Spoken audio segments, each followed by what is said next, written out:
Patrick Henningsen, welcome to the Propaganda & Co. podcast. It's great to be with you. It's wonderful to have you here.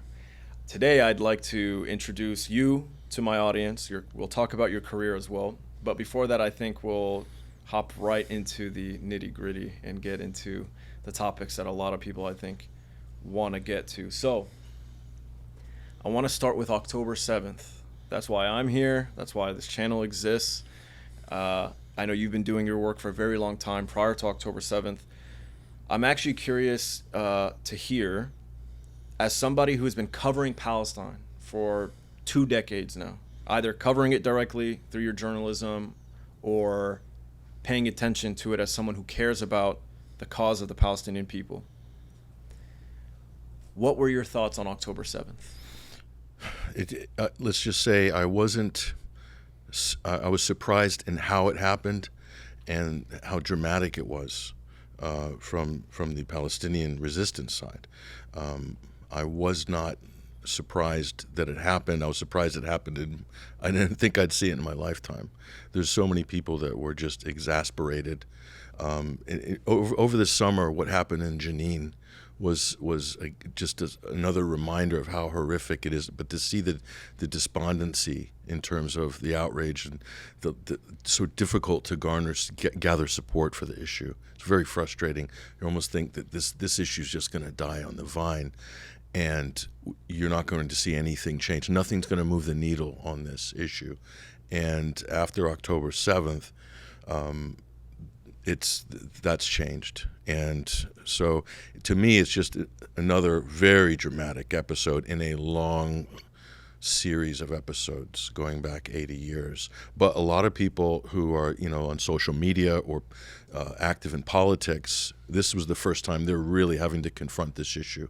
So for them, history began on October 7th. But for those that have been engaged in the issue for a long time, this is just another sort of maybe an escalation and maybe a big moment in history. But again, it's part of a long series of events. So from that point of view, you can see how polarizing it is and how it's been attached to partisan politics in the U.S.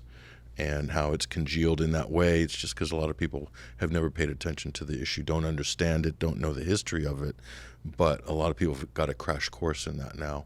And you're seeing the student protests right across the U.S. and Europe as well, and how well-informed a lot of the young people are on this issue now is another thing that I never thought I'd see in my lifetime. So you mentioned how, I guess from the resistance perspective or the standpoint, the performance of the resistance, that it was shocking or unlike anything that you've seen. That's how I felt. So I've been covering Palestine, or paying attention to Palestine, I should say, really since 2008 when I was in high school graduating.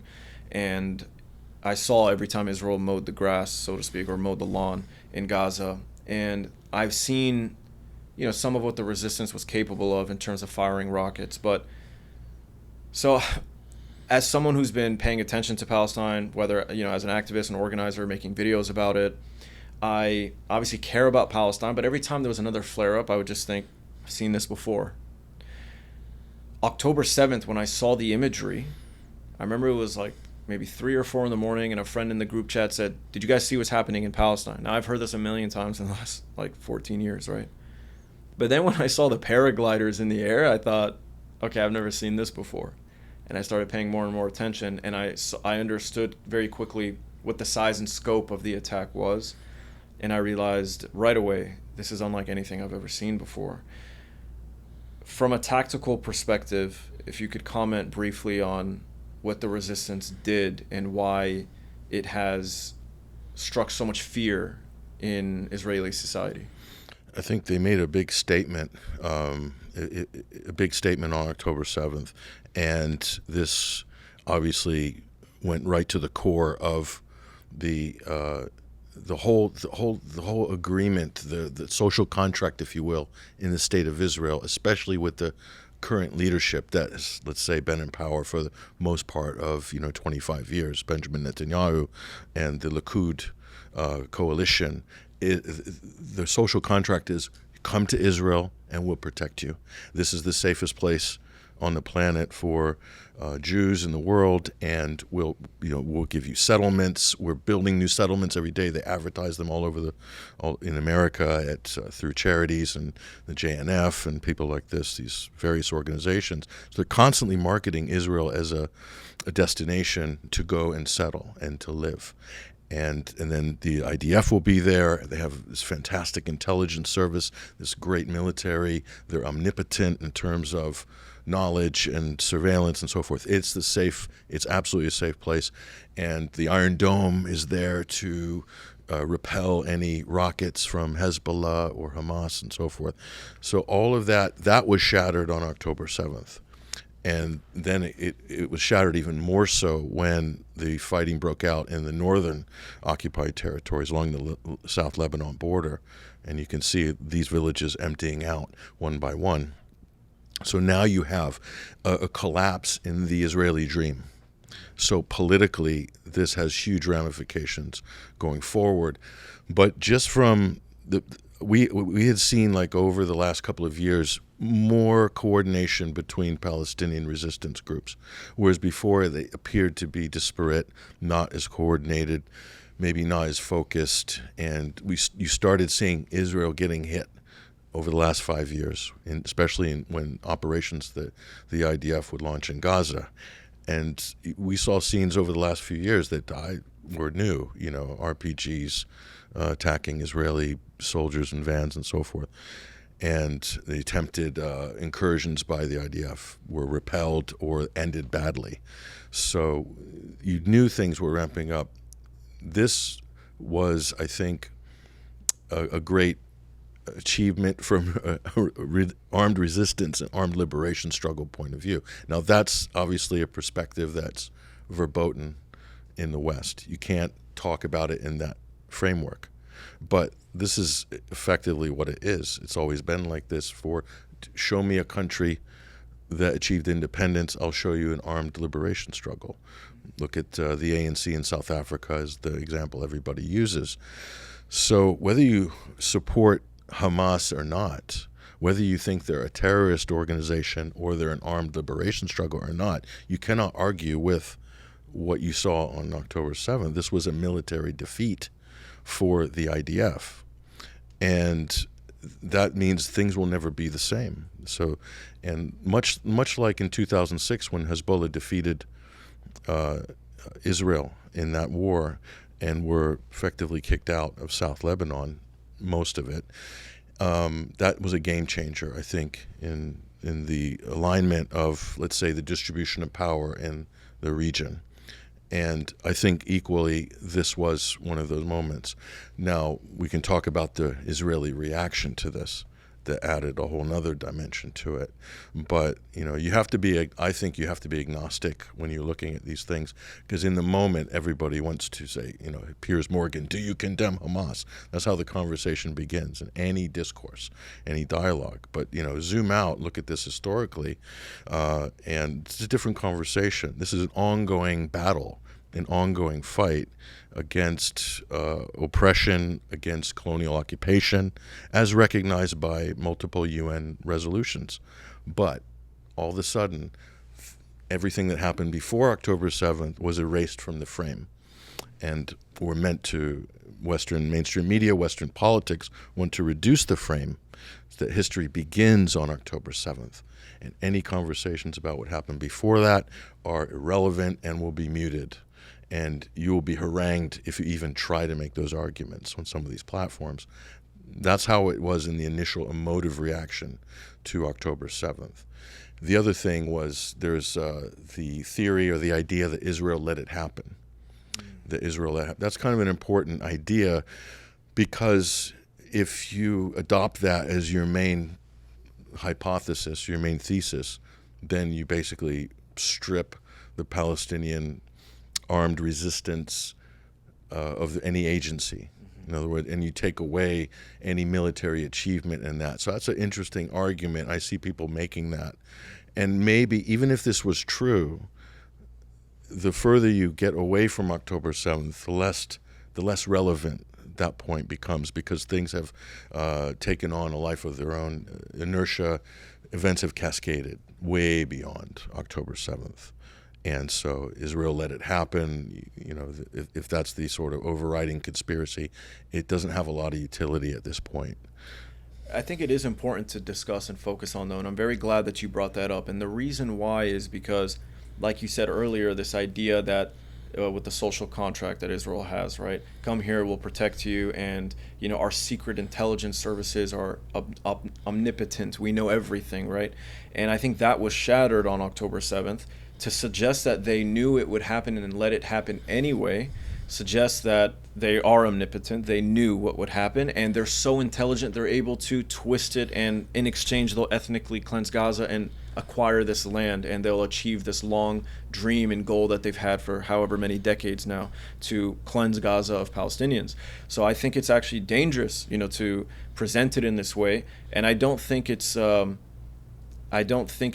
correct. I think objectively looking at the situation, many military analysts agree that the IDF walked into, if not a trap, but a quagmire in Gaza, and they have undermined themselves, I think, by doing that. They're losing a lot of money. Their soldiers are, committing suicide when they come back. It's having an effect on Israeli society, and I think it's hurt their reputation. We're seeing the resistance get very creative in Gaza, and I think I don't want to suggest that the resistance thought it would go this far and they were willing to sacrifice however many Palestinian lives. I think people don't like considering that. But like you said, show me a liberation, or show me, how did you phrase it? Show me an independence movement around the world throughout history, and I'll show you an armed liberation struggle. Exactly. And this is just, to me, another example of that. It's couched in the, it's funny because the term terrorist group is a political designation, and it's applied by some countries to the Palestinian resistance. There's many different factions in Gaza, resistance factions. The Islamic Jihad, you have the Al-Qassam brigades. That's effectively the military wing of Hamas. You have the PFLP, all these different groups. And so they're acting in concert for some kind of a shared objective or military objective or goal. You have to kind of look at this into kind of in military terms. So yeah, this is one of those moments in history, and if the U.S. designate them as a terrorist organization, and Britain and France, then the conversation then gets stripped out of military analysis and it's into the war on terror bracket. And the war on terror bracket means that you can suspend the normal rule of law. You can suspend the rules of war, at least in the public domain, in terms of public sentiment, because we've been trained to believe over the last, since 9/11 especially, that the worst possible thing in the world is Islamic terror, and anything goes in terms of what the response should be to deal with the problem.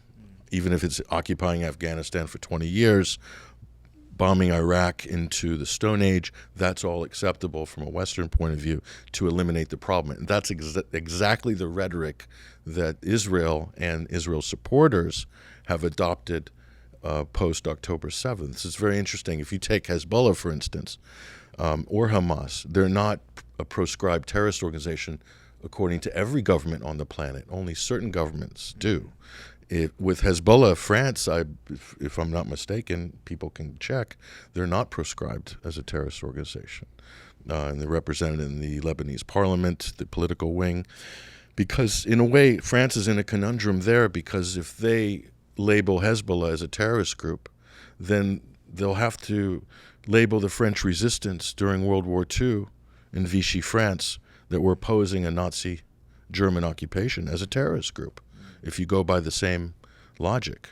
So it presents all sorts of problems. And the problem is in the conversation. And we're not allowed to have an objective, analytical conversation by inserting the terrorist framework. It's an emotive conversation, and it's do or die, basically.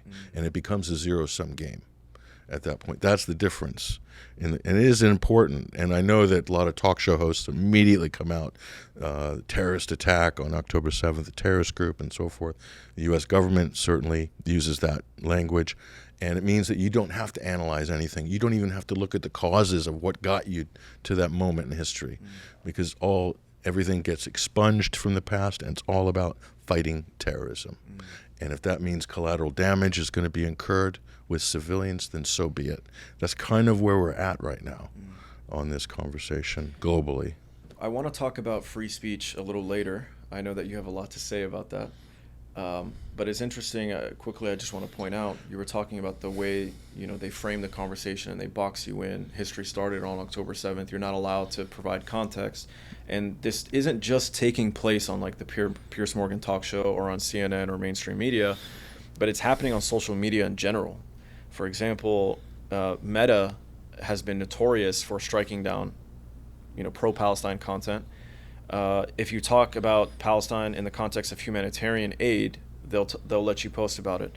My account was deleted 3 times and returned to me 4 times. So I'm on Instagram now, but I've learned my lesson. I cannot provide context for October 7th, and there's certain Israeli propaganda I'm not allowed to debunk. If I put out a video talking about mass rape and the hoax there, they will strike that video down. If I provide context, hey, here's why the resistance carried out this attack, they don't consider context as being educational or informative. They consider it as supporting terrorism.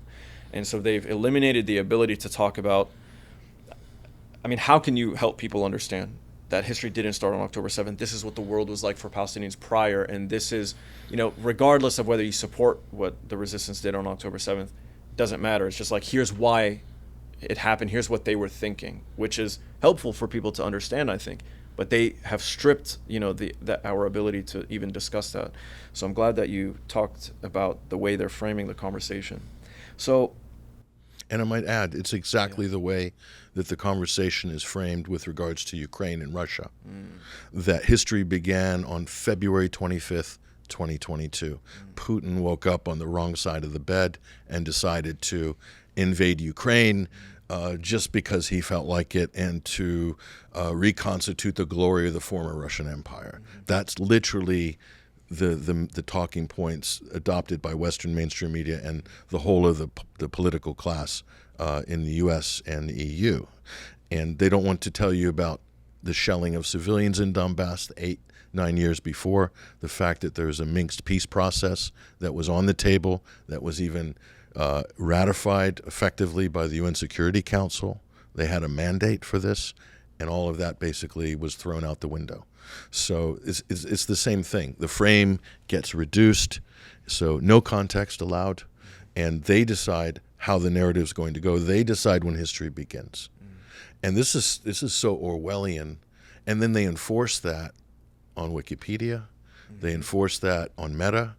They enforce that on Google, YouTube, to some degree, although there's a little bit more speech allowed on that. But there's so many examples of this as well. 9/11 is a good example, is another example of that. Take any conflict, and it didn't happen in a vacuum. It was the latest in a gestalt of events that cause and effect. And if we don't understand, and we can't speak about, we can't analyze, we can't debate cause and effect in context, then we can't learn anything. So how can we make policy that makes sense?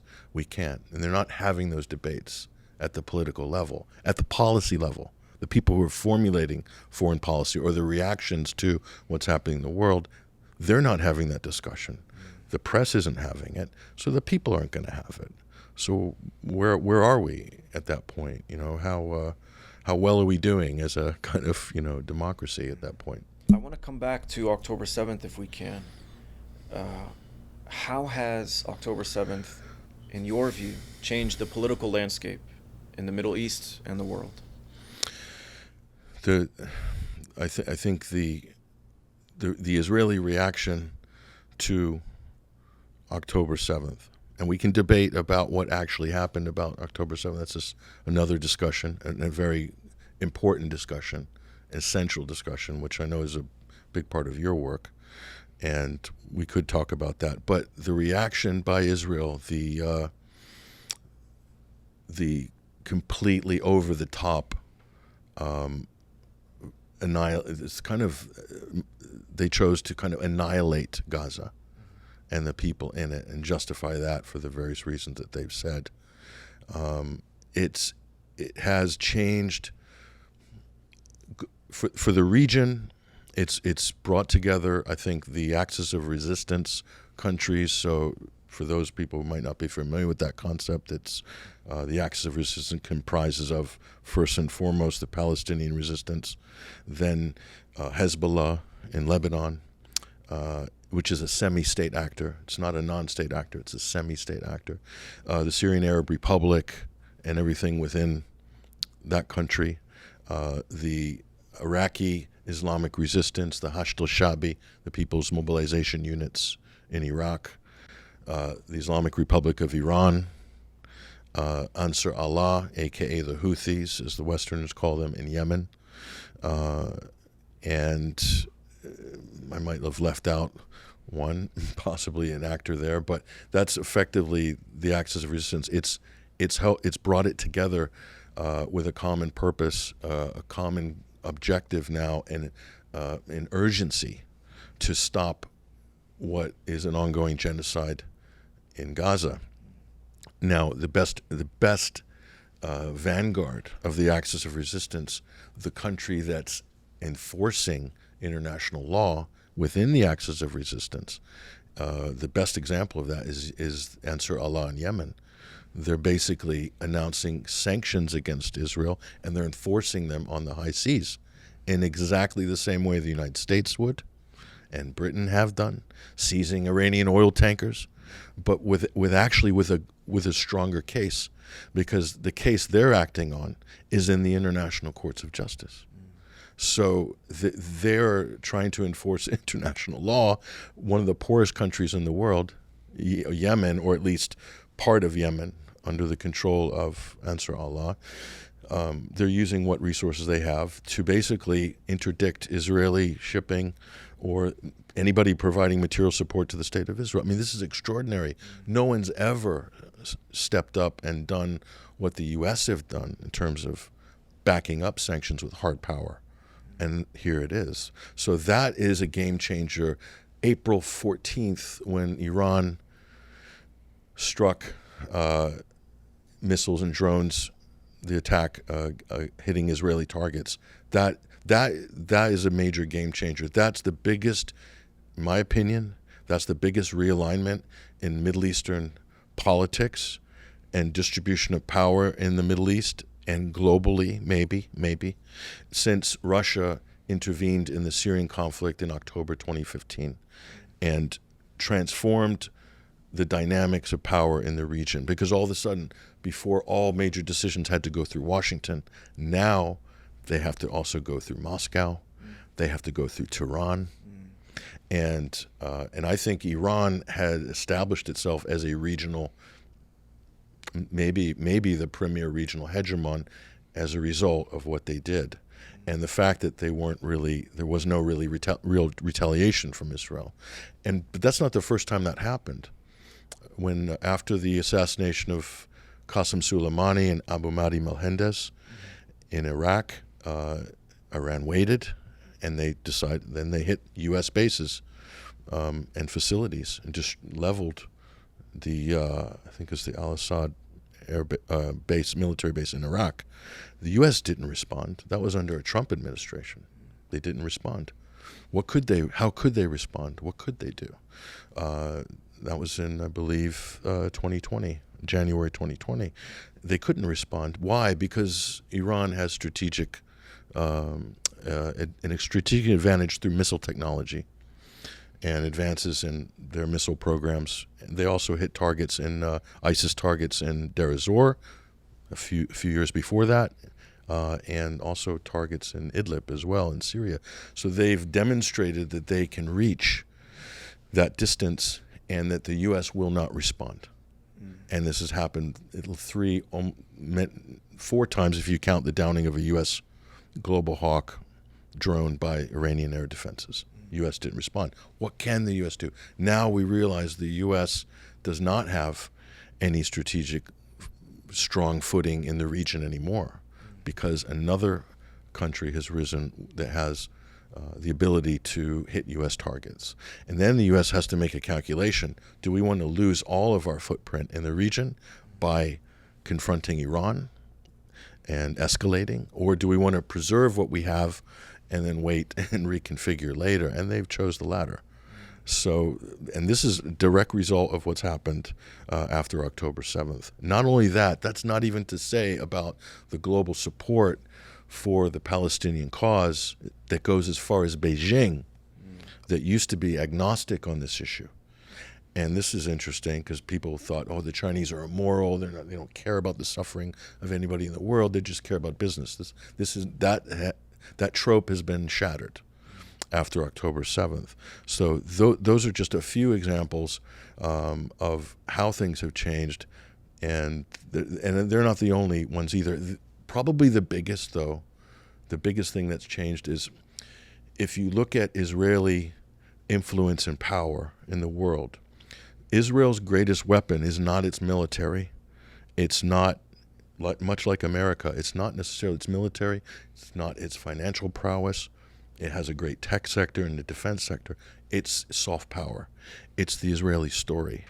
It's the fact that enough people in the world are sympathetic to the Israeli narrative and the Israeli story. So what Israel has done by its reaction, its overreaction on October 7th, it sacrificed its most valuable long-term strategic asset, and that is its soft power, its story. Its story as a victim nation that has been shattered because of its over-the-top, incredible, outrageous, violent war of annihilation against the Palestinian people in Gaza. They sacrificed their best asset for short-term tactical, or you could even say strategic gain. That, to me, is an extraordinary moment in history because it took all of those decades to build that Israeli story. And just like this, it's completely shattered. And nobody will ever look at this country the same again as a result of the horror and the daily diet of horrific images that people have been forced to look at that are coming out of Gaza. And that is something that a lot of people they could never have seen that coming. But it's happened, and at a huge price for the Palestinian people, of course. They bear the biggest price for this in human terms, but Israel has paid a huge price for their actions going forward. That this brings into question the legitimacy of the Israeli state, of the Israeli settler colonial project as it was, formed in the 1940s. It brings it all into question.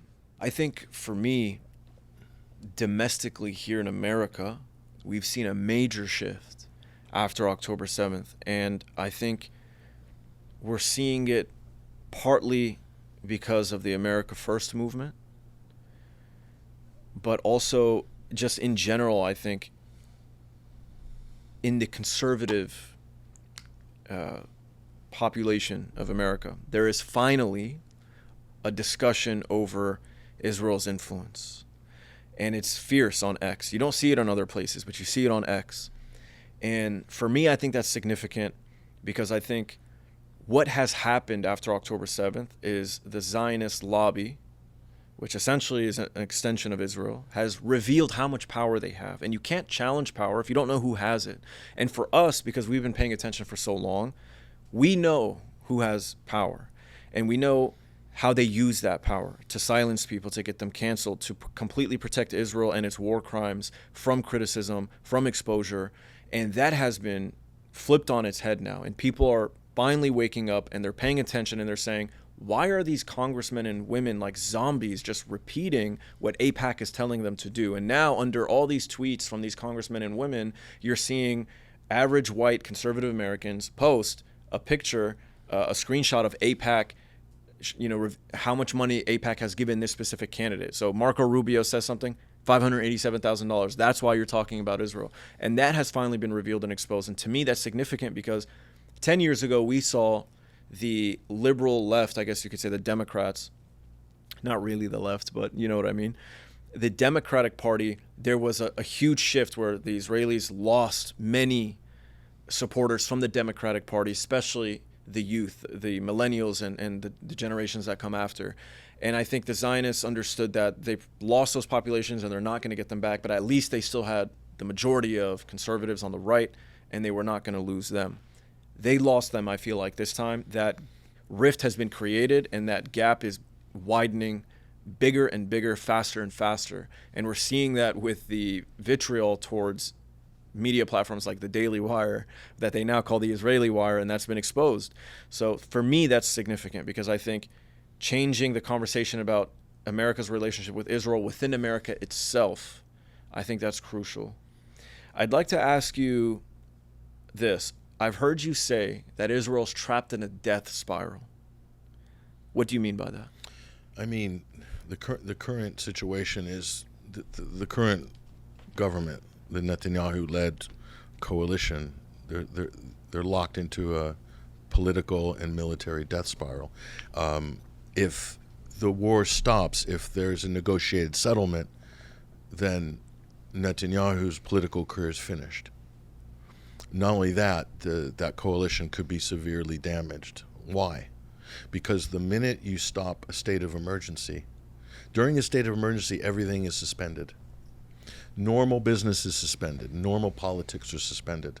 Why? Because there's a war going on, and everybody needs to be on board, and all resources need to be marshaled, political, cognitive, everything, media, support, everyone's got to be on board and be patriotic, etc. But the minute it stops, what happens?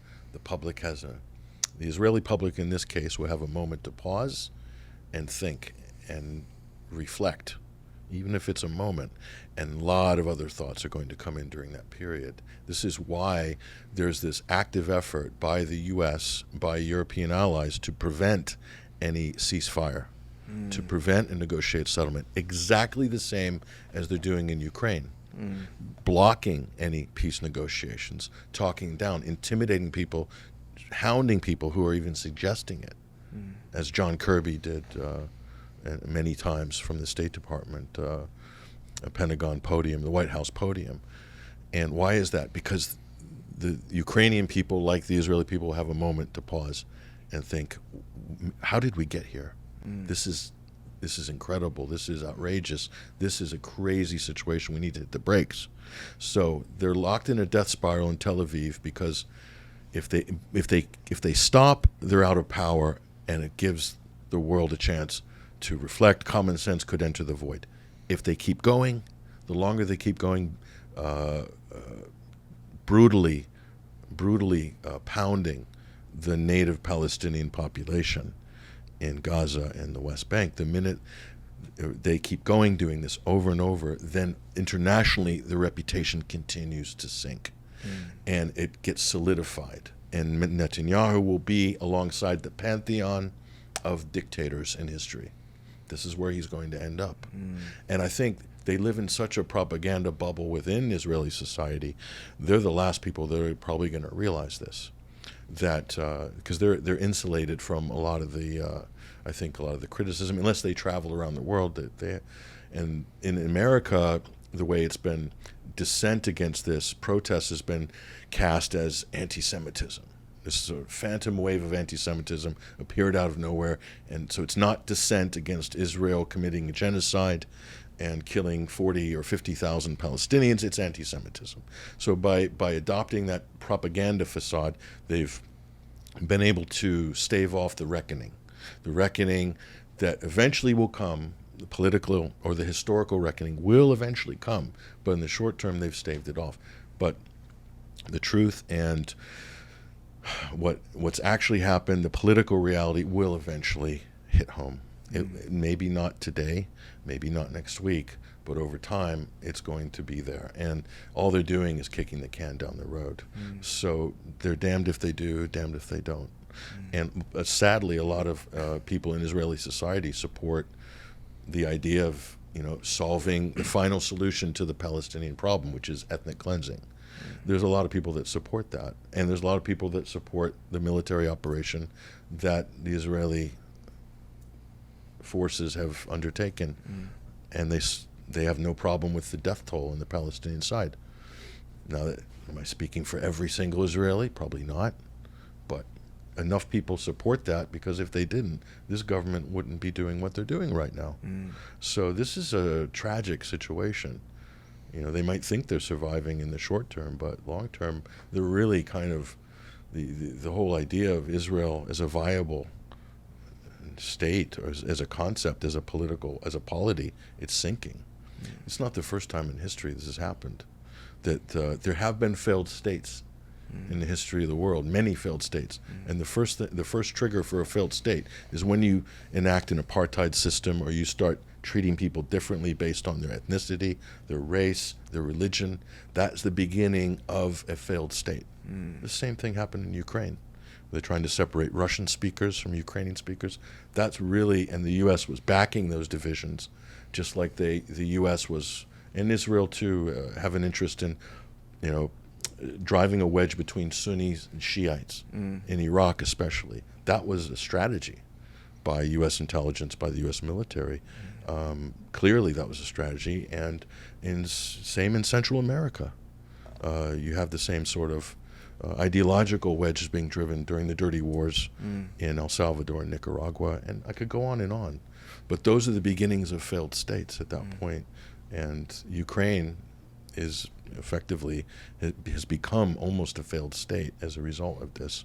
So whether it's tribal, ethnic, ideological divisions, this is what happens when the government takes that path, and they've taken that path. So they can't. I don't think they can come back from that, and it's going to be a very, very rough road ahead.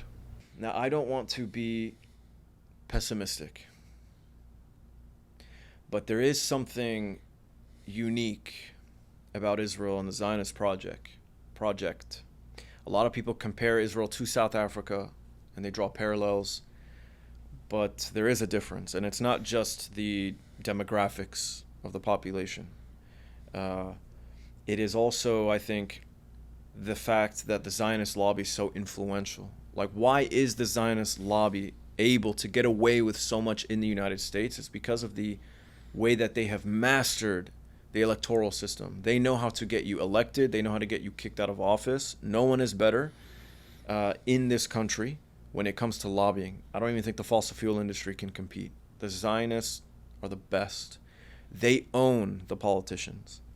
So I don't want to be pessimistic and suggest that if there's anyone who can get away with such a crime and keep kicking this can down the road, so to speak, it would be the state of Israel. What do you think about that? In terms of U.S. support, I think you're right. In terms of global support, they have turned a dark corner, and they will never recover from this, ever. There's nothing they can do to recover. So that's, I think, the die has been cast internationally. Within the U.S., I think it's only a question of time before this lobby collapses under the weight of its own, over-egging the omelet to a degree that has just become ridiculous. And the amount of money behind it, which you rightly point out, is it's funny. They have to spend. I probably have to spend more money on Democrats than Republicans but not in recent years. No. And so how did they control the Uniparty? There used to be more of a pro-Palestinian, I think, sentiment on the left. But when the Democratic Party sort of shed its class consciousness and became an elite neoliberal party, then at that point it became indistinguishable from Republicans. Just on the Republican, on the right side of the so-called conservative side, you have the Christian Zionist evangelical component. That's very strong, and that solidifies the lobby's power on the right. But it's funny, if you look at the military funding bill that was rushed through Congress, there's pretty much a whip line vote on the Democrat side. So there's no dissenters for money for Israel and Ukraine. But on the Republican side, there were. dissenters. So you have actually more opposition on the right. Traditionally, it was George Bush Sr. He censured the Israeli leadership during his presidency. Ronald Reagan did the same. Why did they do that? Well, for Lebanon, in the early 80s, Ronald Reagan basically read the Riot Act to Israel. That was regarded as the father of modern conservatism. George Bush Sr. Similarly was the most tough, probably, in terms of negotiations or criticizing Israel, putting the brakes on things that it was doing. George Bush Jr. even, George W. Bush, with regards to Ariel Sharon, the settlement issue. But in recent years, and Obama to some degree, at least rhetorically, not policy-wise, but in recent years now between Biden, Trump, there's almost no difference. This idea that Joe Biden isn't good for Israel after what we've seen over the last 7 months, he's given Israel more than any other U.S. president in history. The fact that he's made noises about hitting the brakes after 7 months, and the worst horror that the world has ever witnessed in the modern era in such a short space of time, is laughable as a talking point. They say Biden's weak, he's not supporting Israel, he's an enemy of Israel. So it becomes a partisan election year talking point of brinksmanship. It's ridiculous. So you have a uniparty. The lobby will primary Thomas Massie, for instance. They're saying, we're going to primary you, we're going to fund your opposition, we'll go after you because you are not on board with our agenda. So that's a foreign lobby in the United States, basically, going after congressmen or senators, trying to actively get them out of office because they're not supporting their issue, which is a foreign issue. I mean, that's incredible. This is election interference. Just the money alone, the sums of money we're talking about, that's election interference on a incredible level. This is the thing that they accused Russia of doing in the 2016 election, but couldn't come up with any actual evidence to prove it. Here you have a open and shut, clear-cut case of not just massive interference, but literally a wag the dog scenario, where this tail is absolutely wagging the global hegemon, Washington, to the point where it's now demanding total support right across the board, and anybody who's not going to support Israel, they're going to take them down and ruin their political career. I mean, this is incredible. Imagine any other country doing that in Washington. And it's acceptable. They're trying to pass legislation to defund Congress, the latest one, trying to float a bill to defund the Department of Defense, the National Security Council, and the Pentagon. If Biden doesn't promise to give Israel everything it needs in perpetuity forever.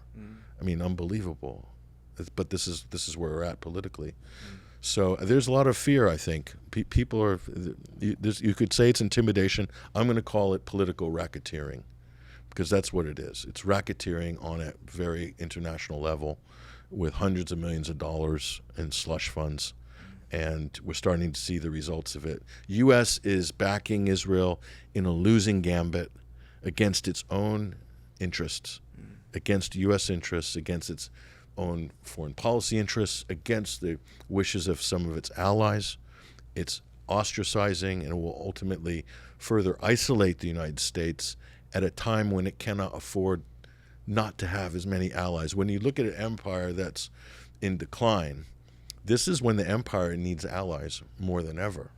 And the U.S. is shunning and even attacking in some cases its allies, or threatening them with sanctions. I mean, this is unbelievable. They're making all the wrong moves at a time when their power is slightly in decline. And Israel's effectively dragging the U.S. down with it on this issue. And that's how a lot of people are looking at it. You could say the same for Britain as well, dragging their reputation down, but especially the United States. Because overwhelmingly, if you look at the UN General Assembly, you look at even the vote to recognize Palestine as a UN member, the world overwhelmingly supports the Palestinian side. But the U.S. and its allies don't. But they don't represent the world. And that's a problem. We still live in a globalized economy. We live in a globalized political international system. You can't throw up this level of barriers between political, diplomatic barriers, and that's exactly what's happening as a result of Israel and having to back it 100% without any qualification. I know it's very hard to do so, but I would like your prediction. How and when does the invasion and genocide of Gaza come to an end? That's a really difficult one. I look at it like this. If Israel cannot apply the brakes themselves under their own steam, and it doesn't look like they can, then that leaves only a few other options. One of them is that the United States or a more powerful country will finally impose a political settlement or impose their will on Israel to pause and to stop. Okay, that might happen. We've seen noises to that effect of recently Biden saying we're going to halt arms shipments if they invade Rafah, for instance. All sorts of caveats with that. But let's say that doesn't happen. Then the other option is, and the other scenario is, if other countries in the region move in to forcibly stop Israel by attacking it militarily from multiple angles and depleting its resources, tying it up, and forcing the U.S. to decide whether they want to escalate to almost a World War III situation that would involve Iran and Iran's allies, maybe Russia and other countries, or do they want to avoid that altogether and literally just put a stop to what is an ongoing genocide in Gaza?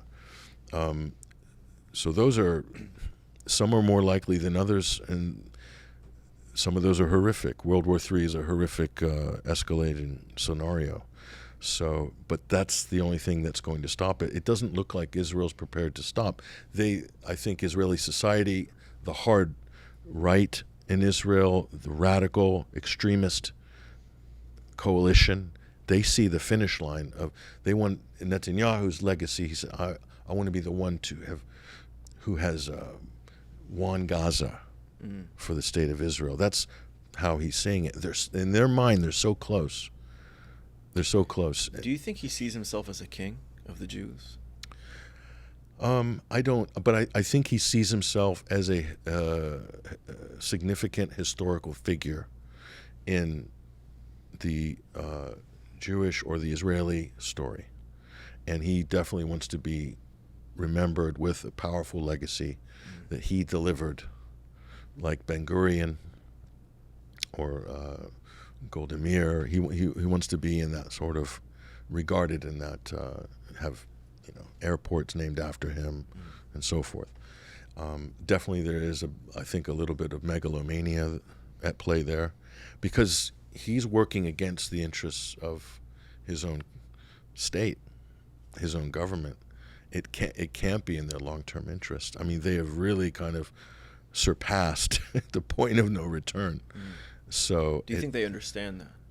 I think throughout history you see these lapses of judgment, the megalomania, the doubling down. So once you pass a certain threshold, to stop or to reverse is considered defeat, and will be your personal political defeat. And it's happened many times in history.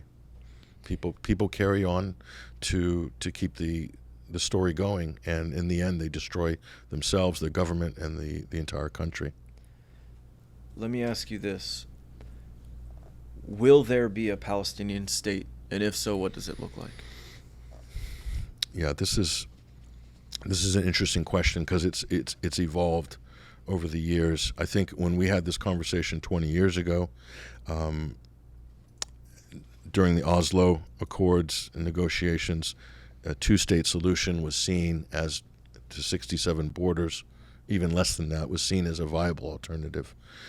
Over the years, it's become evident to everybody that there is no viable two-state solution. because realistically, Israel will never give up control over the roads, the security roads, effectively a web of, Bantustans. They're not going to allow an airport, any kind of standing military, maybe not even a working port, maybe not even porous borders. They'll still want control over the security of the Palestinian territories. So there is no state, a sort of collection of patches of land, Gaza and bits and pieces of the West Bank and the Jordan Valley. That's not a state. And it's not sovereign if it doesn't have control over its water, electricity, its airspace, its telecommunications.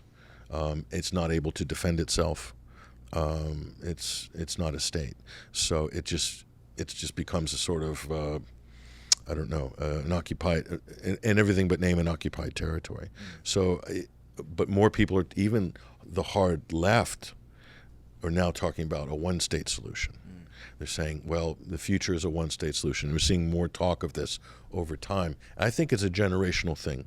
It's the same in Ireland. The unification of Ireland out of the question 20 years ago, because that generation, there's too much bad blood. There's just too many things attached to the past. As the boomers cycle out of the story and Gen Z comes in, they don't have that natural animus or dislike or, vengeful ideas between the North and the South of Ireland. They're more amicable to a united Ireland. I think the same in the Middle East.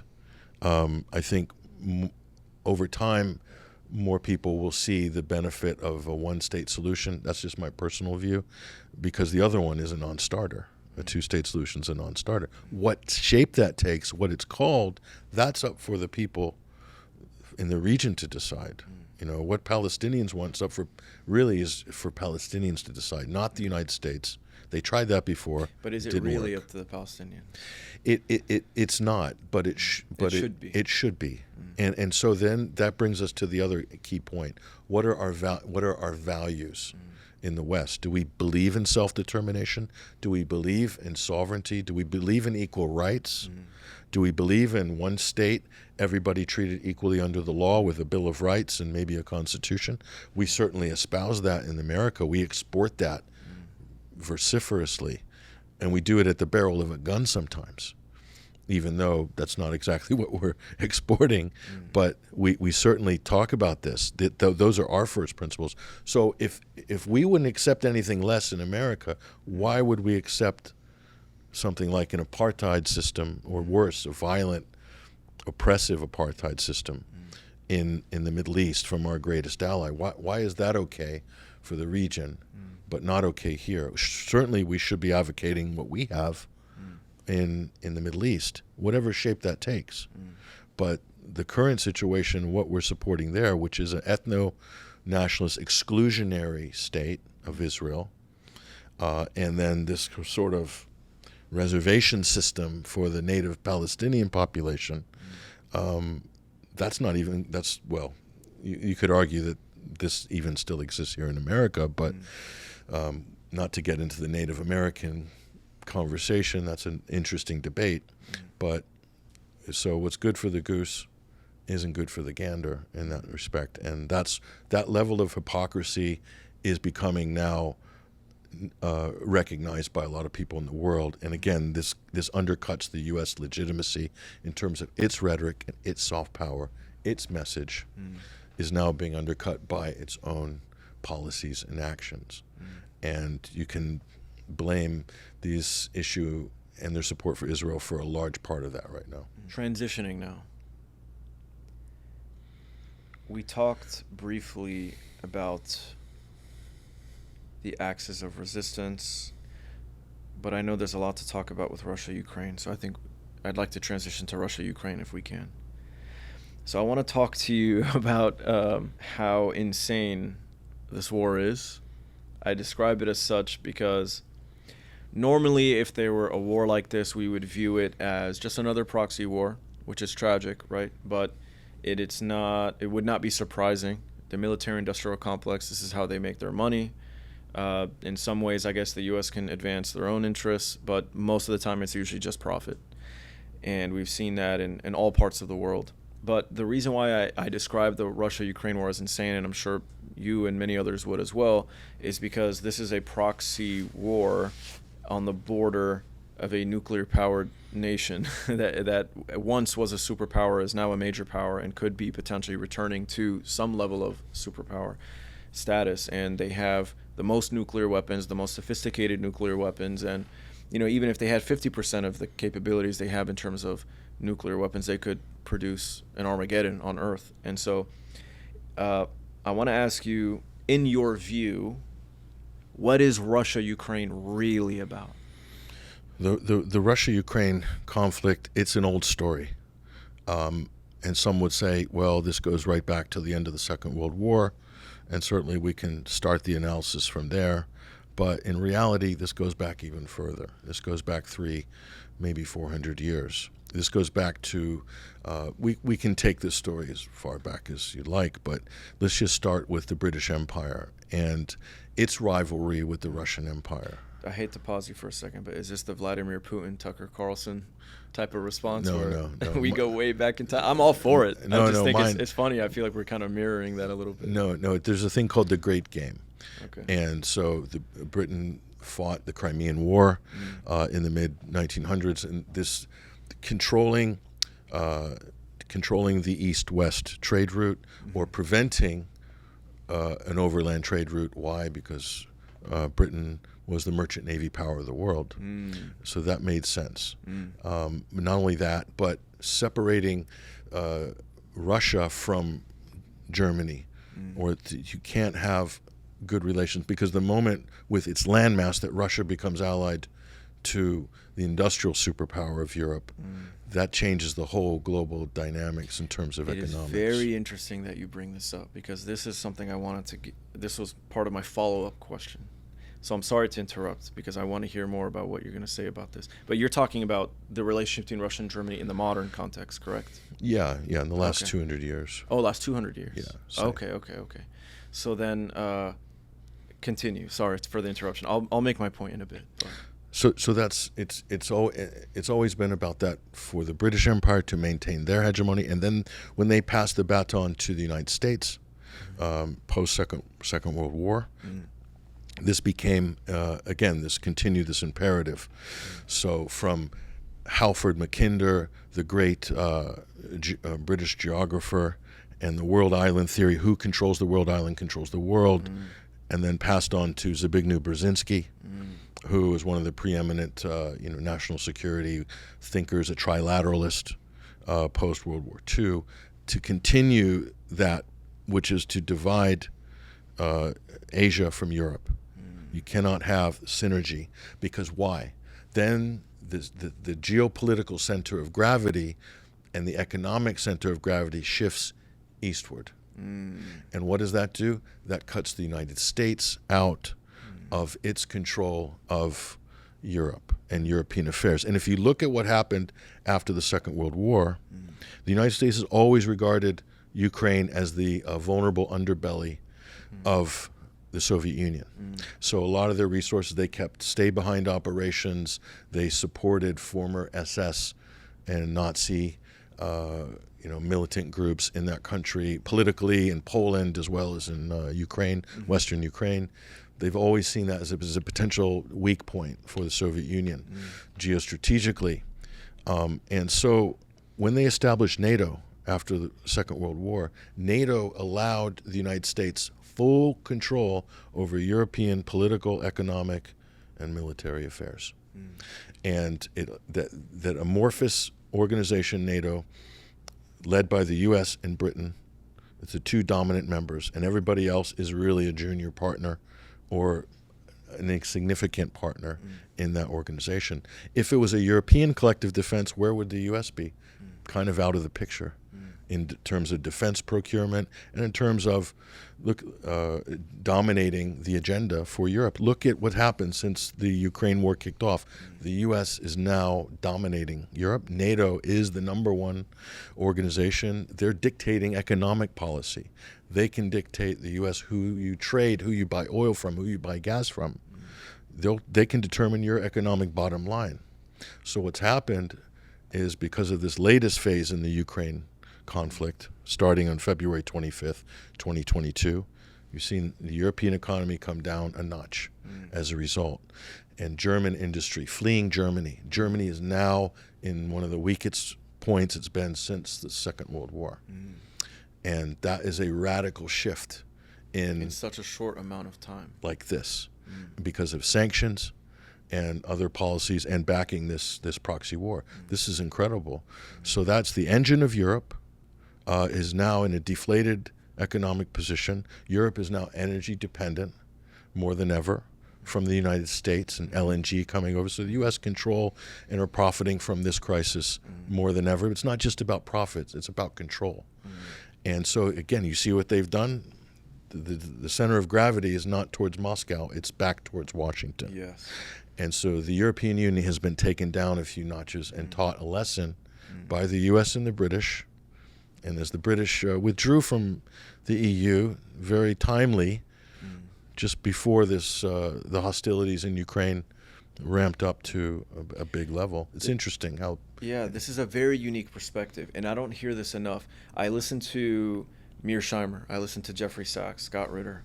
I haven't spoken to Mearsheimer or Sachs yet, but the idea from their perspective is that this runs counter to U.S. interests. But actually, I think you've made a very good argument, and I don't want to put words in your mouth, so you confirm for me if I'm understanding you correctly, but you've made a very good argument for why this war actually does make sense for the United States geopolitically in terms of their strategic interests, because it's not just for the military-industrial complex. It sounds like on a global level there are real consequences to allowing this overland route as you described, and the way I view it, that this was more about Germany and Russia than it was Ukraine and Russia. Absolutely. And yeah, so I'm very glad that you're actually look at it this way: the Nord Stream pipeline, the sabotage of the Nord Stream pipeline.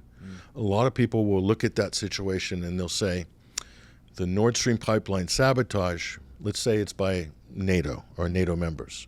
Let's say it's the U.S. That's a reaction to Russia's special military operation or invasion of Ukraine. But reverse that logic.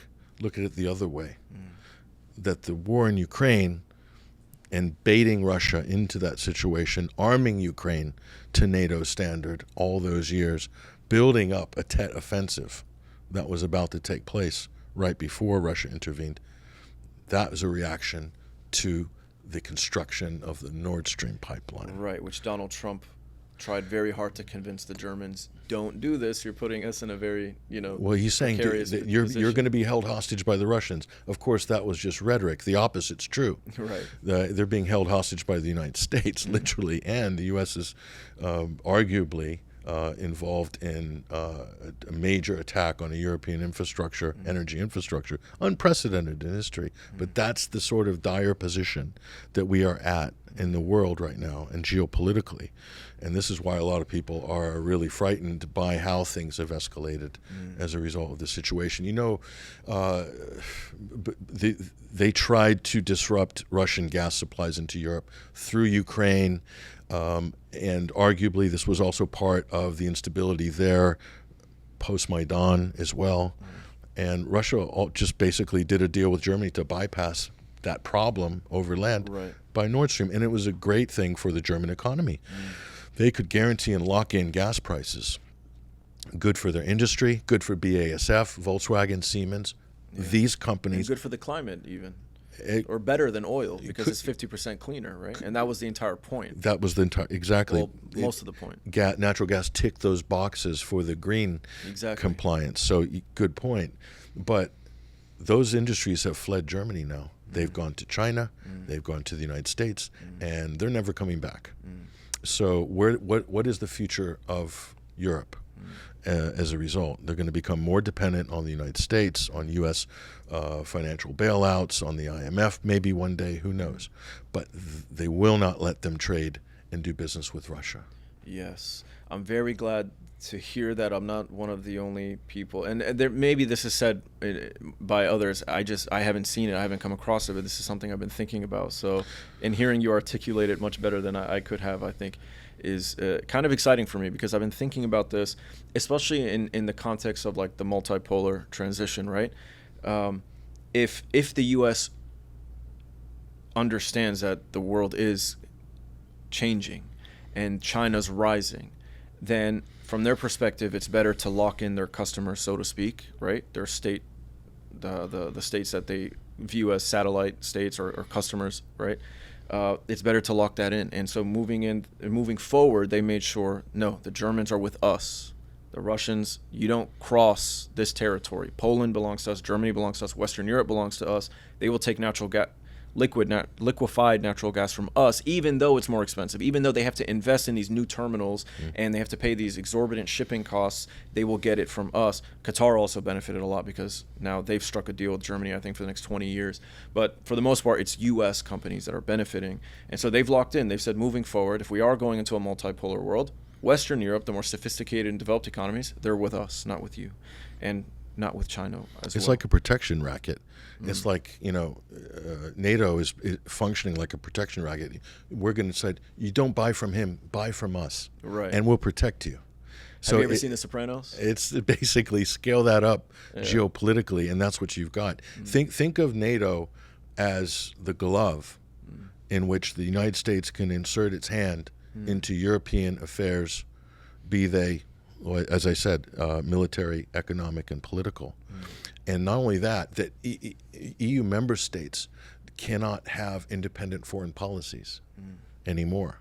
This is a big change. They used to have used to be dissent within Europe. France is a good example with the Iraq War and so forth, and was out of NATO for years, came back in just in time for Libya. So this is interesting. So think of it like that. In fact, the first Secretary General of NATO, Lord Hastings Ismay, said the purpose of NATO is to keep the Russians out, the Germans down, and the Americans in. And he said that in, what was it, probably 1954 or something like that.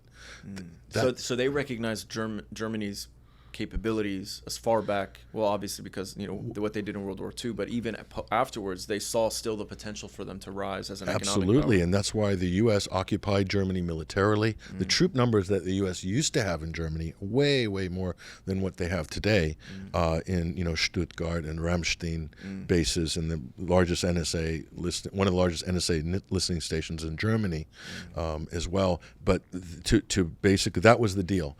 Germany could not have a national military, and in exchange for this, the U.S. opened up U.S. markets for German businesses and allowed them to rebuild and build up their economy by giving access to the consumer baby boom market in America in the 1950s and 60s. The same with Japan. Can't have a national military, and we'll occupy you militarily, which we still do in Okinawa and other bases in Japan and South Korea, but we'll give Japan access to U.S. markets, and also Japan will also buy U.S. Debt as well, and hold that. One of the largest holders of U.S. debts is Japan.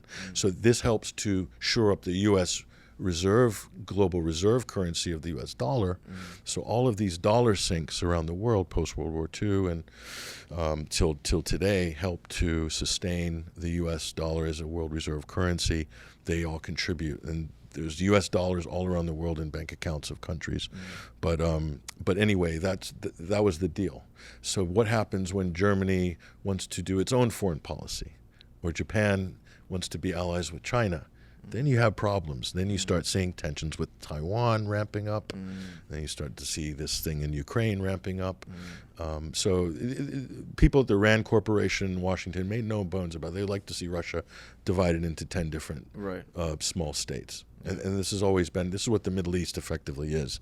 It's a map-making exercise post-World War I that bakes in, and post-British Empire in Asia, for instance, East Pakistan, West Pakistan, India. It bakes in conflict in perpetuity because of the map makers drawing their borders after the empire recedes. And so this is a good part of the instability that we have. Israel is like the ultimate example of the establishment of the state of Israel. It's like eternal conflict in the region. Right. It's at war with all of its neighbors practically, and it's holding a gun to their head with nuclear weapons, and the region just has to accept it. And it's been an unmitigated disaster since 1948. Let's be honest, including the Iraq War, which I will lump into that analysis.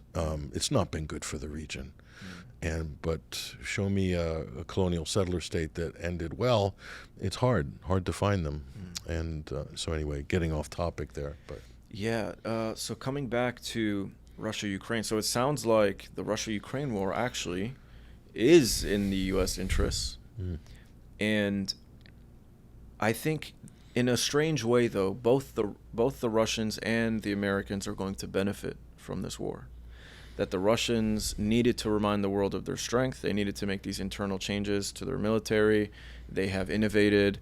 Their troops are now battle-hardened. And if we are moving into, God forbid, a scenario in which these powerful states are sending their economy's been reconfigured. Their economy's been reconfigured. They're beginning this de-dollarization process, but they weren't able to infuse.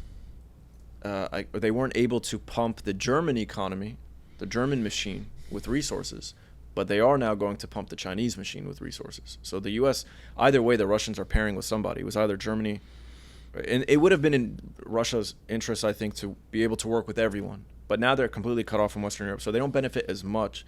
But I do think those resources that would have went to Germany are now going to go to China. And China I think they have much more industrial capabilities than Germany. And in a similar way, they have navigable rivers in the way that Germany does, and that makes their logistics very, very efficient. And so China is going to benefit a lot. And if you think about the world island, Russia and China together in an alliance already covers maybe 40% of the entire world island, if not more. So they're almost there. And if they can continue to work together, and if the alliance continues and it's fruitful, then you really could see George Mackinder's world island theory. Halford Mackinder. Mackinder. Isn't it George Halford Mackinder? I'm not sure, but okay. I know him as Halford Mackinder. Halford Mackinder, apologies. Halford Mackinder, his theory about the world island could come to fruition. But it's funny how, and I'd like to get your opinion on that, but last thing I'll say is it's funny how Mackinder's theory, which is quite old at this point, and it's just a theory, it's not really ever been proven, it's been tested, but it's never been proven. It's funny how that theory is still relevant in the minds of these strategists, for these different countries. Well, I think what's important about the world island theory and Mackinder is it was the British Empire was the first empire to conceptualize the world as one unit, and before that, because parts of the world hadn't been discovered, just very, a few years before the British Empire. So in and they say the sun never set in the British Empire. So it regarded it as one sort of unit and one system. And from that way of conceptualizing the world and how to manage that world came the international system and the system of international relations, including the multilateral institutions like the UN, the WTO, and all of these groups and organizations that came into being post-World War II. It's a legacy of that. So we have an international system, and there's a whole study of international relations that have, arguably two major schools coming out of the West, which is the liberal internationalist school of thinking and the realist school of thinking. When you say John Mearsheimer is a quintessential realist, but that competes with the Barack Obama and Fareed Zakaria of the world and the Henry Kissingers Henry Kissinger was a bit of a hybrid realist and a liberal internationalist, but you have people that still believe that international law And the international organizations, multilateral institutions, we should go by those, and that raw power and state power doesn't exist or is illegitimate. The realists will say, Ken Waltz, John Mearsheimer, and others will say, no. It's a Hobbesian state of nature at the end of the day, and might does make right when you have an unequal distribution of power. All countries are not created equal. Some have bigger militaries, some have their own oil and gas, others don't. They have to import it. They're dependent. So small states have less sovereignty than big states. Big states can choose when to invoke international law and when to ignore it.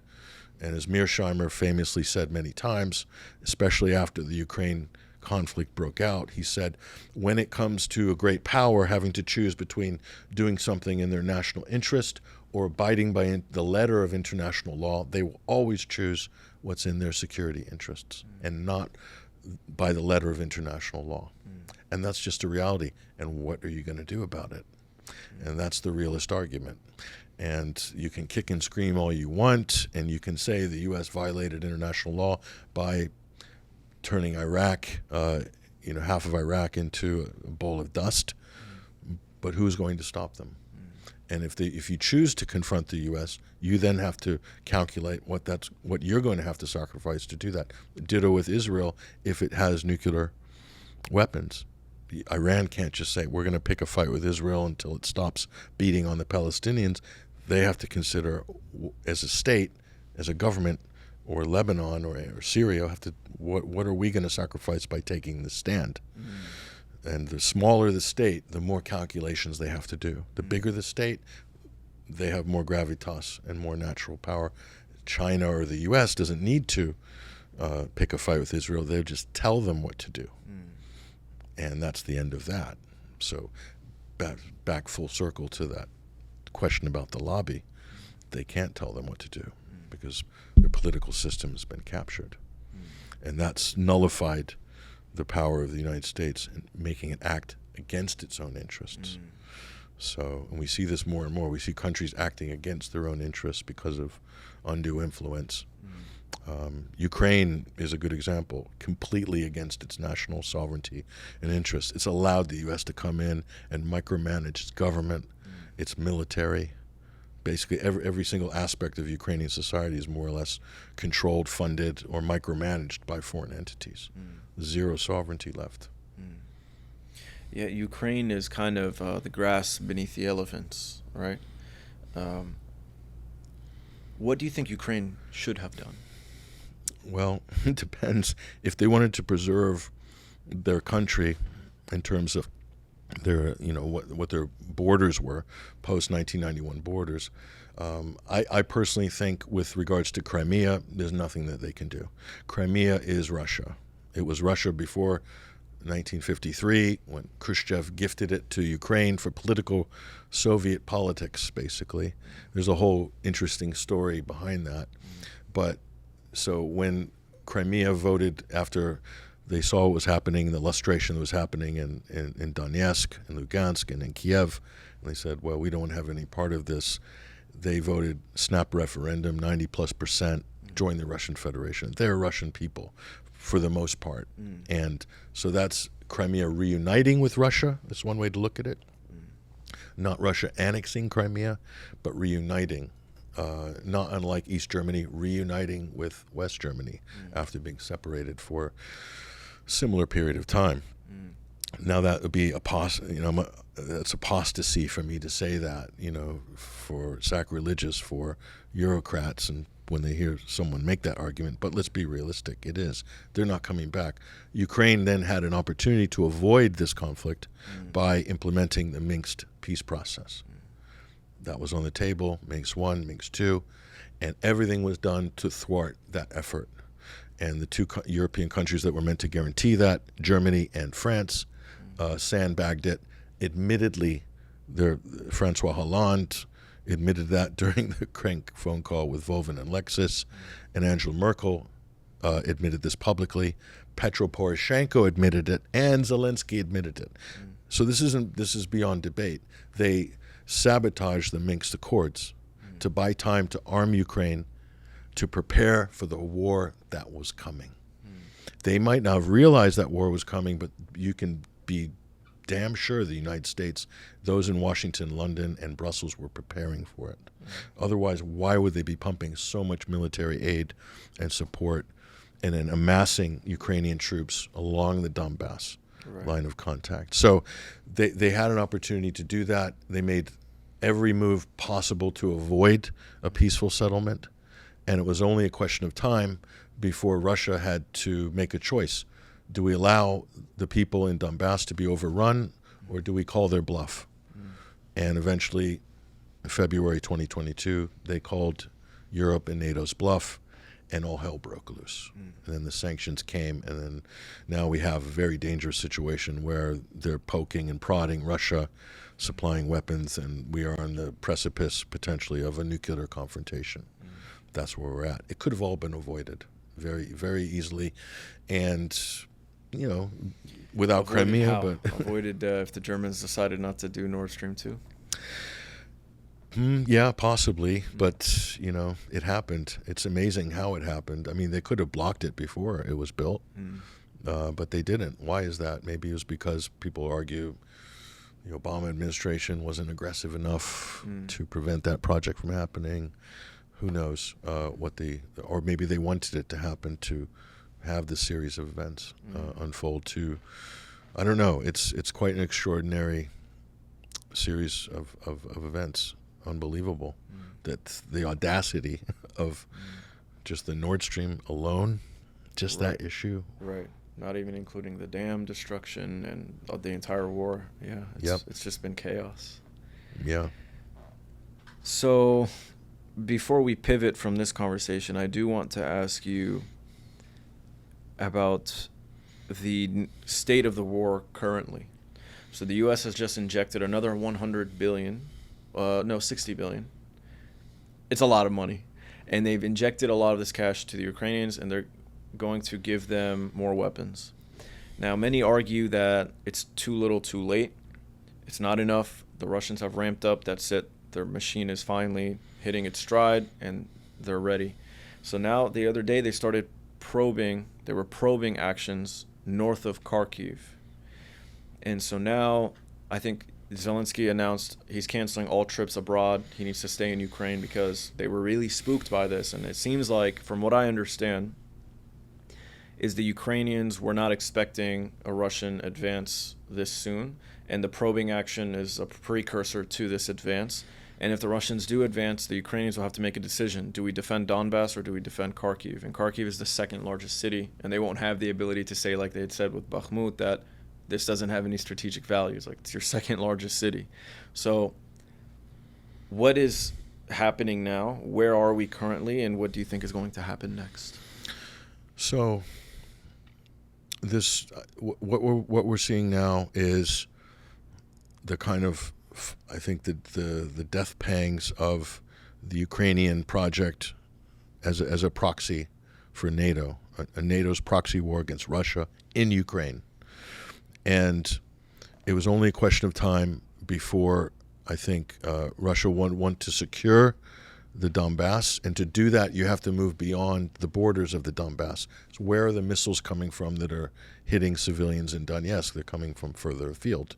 They're coming from these very regions where they're mounting a counteroffensive. So if the U.S. had the same identical situation and Texas was being shelled, or Arizona is being shelled from Sonora, or further, then the U.S. military would move past that point, even where the missiles are being launched from, and they'd secure it. They'd either eliminate the military threat, and then they'd secure that area as a buffer zone to protect Texas or Arizona or whatever. And this is how any powerful military that's going to exert its national security interests will act. Russia is no exception. What the real strategic, most important strategic place right now in Ukraine isn't necessarily Kharkov. It's actually Odessa. And if Ukraine loses Odessa, it effectively loses its access to the sea. They're landlocked. They become a rump state. And the Black Sea reverts to what it was during the Cold War, which is a Russian lake, effectively. And then Russia secures its Black Sea fleet in Sevastopol, and it secures Mariupol and its interests there in these, what they call the new regions. Now we will say, yeah, or modern Russia would call them the new regions. In reality, if you look at history and Novorossiya, these are old Russian regions. Ukraine as a country is a relatively new concept. And Putin with Tucker Carlson laid out that whole historical master class. Some will call it, critics will call it a diatribe, some will call it a master class. But that's the story. And like it or not, that's the reality in the region. There's a lot of history in this region that we in the West just dismiss out of hand, we ignore, we scoff off, like World War II history. That parts of, well, Ukraine and parts of Russia were occupied by the Germans right up to Rostov for more than 2 years. And Belarus was occupied for more than 2 years. And they broke the back of the Nazis during World War II and at a high price. So this means nothing to us. And so, but it means everything to people in this region. That is part of their history, as much as the American Revolution is a part of American history. And it's nothing, you can't tamper with the narrative. We in America, we have our national stories and our national narrative. So do Russia. So does people who live in Ukraine during the Soviet times. So Odessa, if they lose it, that's a game over for NATO. It's game over. There's nothing's what game over for NATO in Ukraine. I think so, and in Europe. Why do you say that? I think Zbigniew Brzezinski, in one of his books in the 2000s, made a statement that without the Ukraine, or without Eastern Ukraine, not to be too specific, but Russia can't be a superpower unless it has control of these areas. Why? Because then it can defend its national security perimeter. Then you can be a world superpower. So that's basically what's at stake. So NATO will do everything possible to prevent that from happening. And they don't want to go back to that situation. They want Russia weak, divided. They want them exposed. They want their naval base exposed so that they can't project power or influence in the Caucasus, for instance, and they're tied up with all these problems that they've created. That's the strategy. So Kharkiv will be a great potential distraction for Ukraine to put reinforcements there. They're going to be depleted in Odessa. So I wouldn't put it past Russia to be acting soon after. So does that mean you see the Russians crossing the river? What is the name again of this? Dnieper River. Not the Dnieper River, but there's a city on the Dnieper River that they retreated from. It's east of Odessa. East of Odessa. Yeah, there's a number of cities. You're probably talking about Kherson. Kherson on the west side. Yes. So do you see them crossing the river, retaking Kherson, and going for Odessa? If Russia crosses the Dnieper River, it's to push back the Ukrainian military in order to secure the Dnieper River, and only for that reason. Certainly, I think it's within Russia's interest to have Kiev as a friendly, neutral capital of what's left of Ukraine. But as a NATO member, I think that's a non-starter. That's just there is no way that Ukraine could even house any jets or any significant, serious military equipment at that point in their country, because it would just be hit by Russian missile strikes or air strikes. It's a non-starter. In the same way, it's that it's funny that the U.S. backs Israel to totally demilitarize Palestinian resistance. And if you consider the threat of having the whole of NATO amassed on your southern border that Russia is facing, and they don't think that Russia has an interest in the demilitarization of Ukraine, I mean, it's kind of ridiculous when you think of it in those terms. But when you put it in the context of what we were talking about earlier, the interest they have in securing Germany and carving up the rest of Western Europe and keeping them under the control, it seems like a price worth paying, right? You never really had Ukraine to begin with.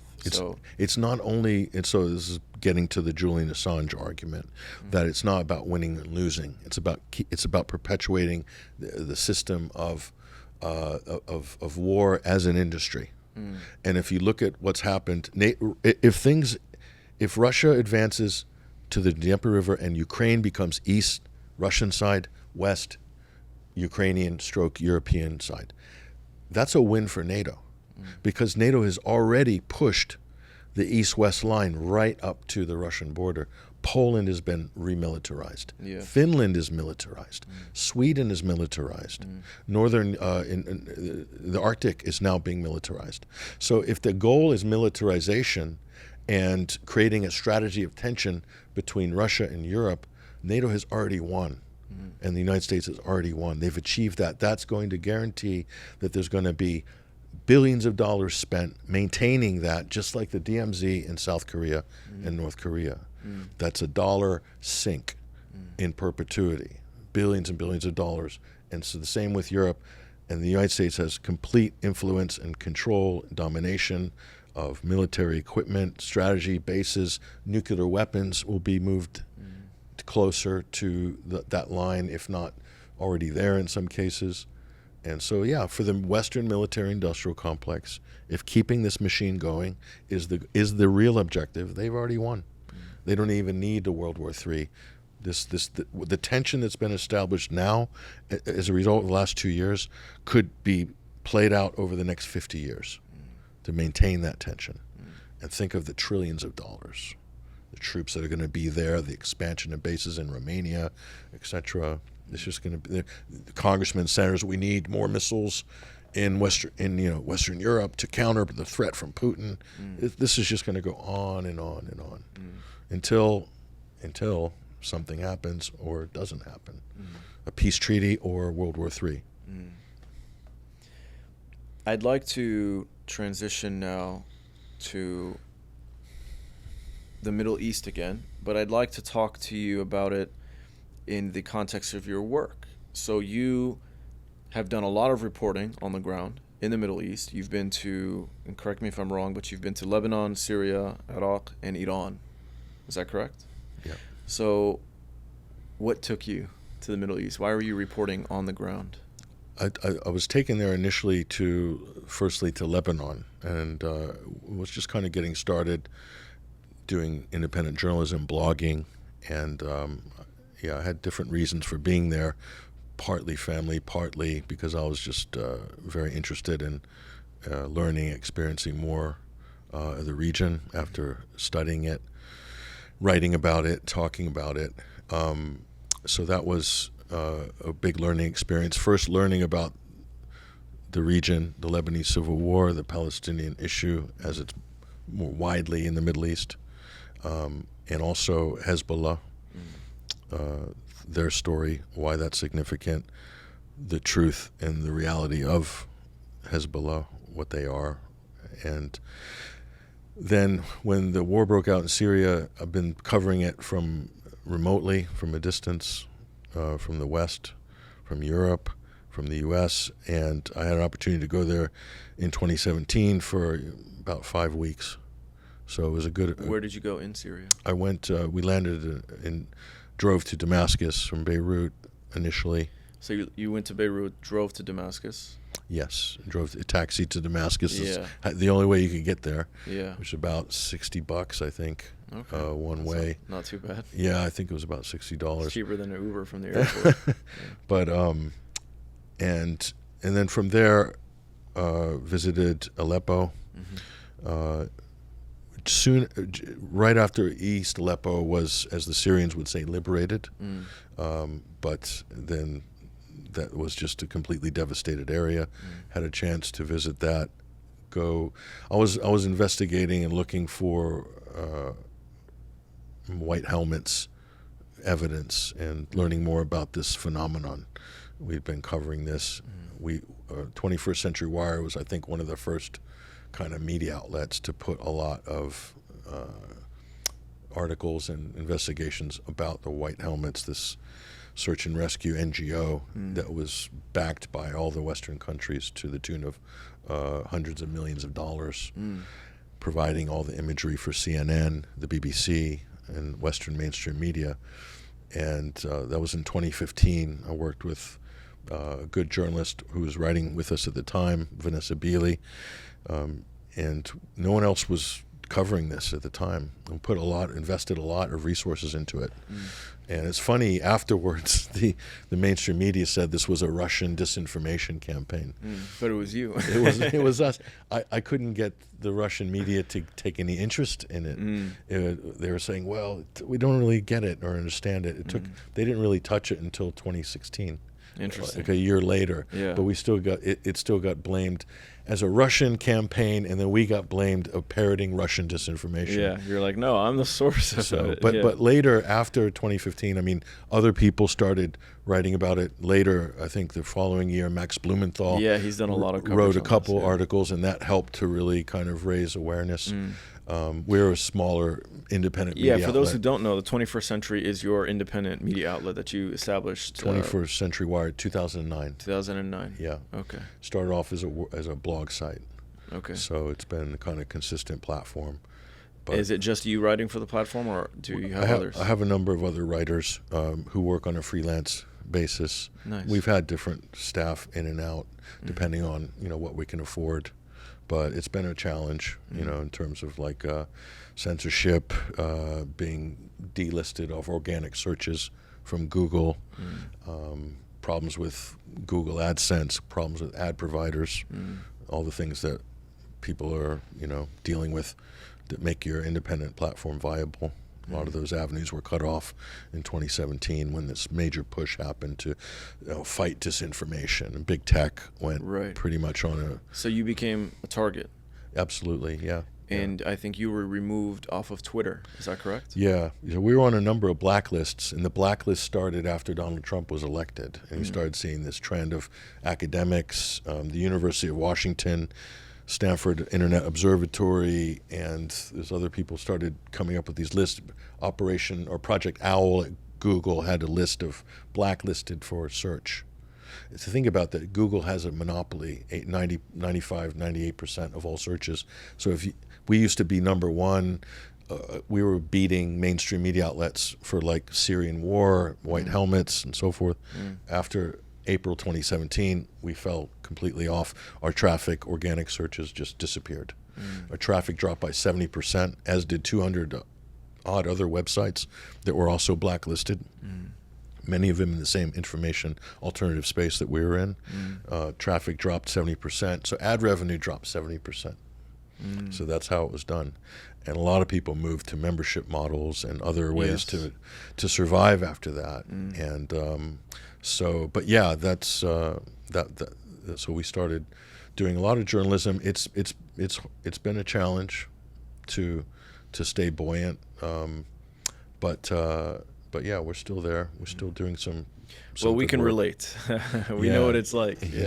Barely keeping our heads above water and getting attacked by the mainstream media, because it's not just an information war. It's also a credibility war. And the first thing that people will do to attack a story is to attack the author or to attack the website, to defame it, to smear it. Mischaracterize it. Yeah, so because of what they're covering.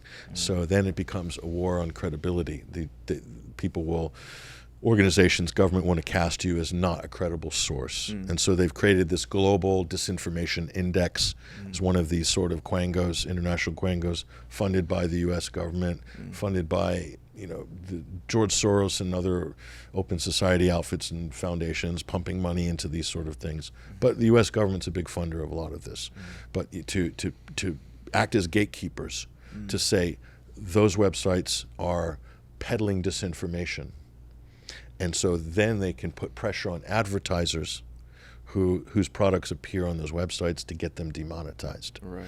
They can then, through the Twitter files, as you said, I was kicked off Twitter for questioning the vaccine or just bringing up issues on vaccines and COVID, asking questions. I was kicked off, I think, in 2021 when Elon bought the platform, I was a few months later got an email from someone at Twitter, and saying, "Hey, you're allowed to come back, reinstate your account and so forth."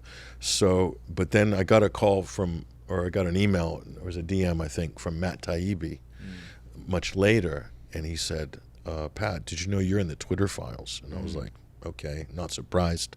And so he showed me where I was in that. So I was already on those blacklists. I don't know if my inclusion in the Twitter files, under this sort of Hamilton 68, it's funded by the German Marshall Fund and probably the U.S. State Department, and they used it to tag Russian bots and Russian disinformation.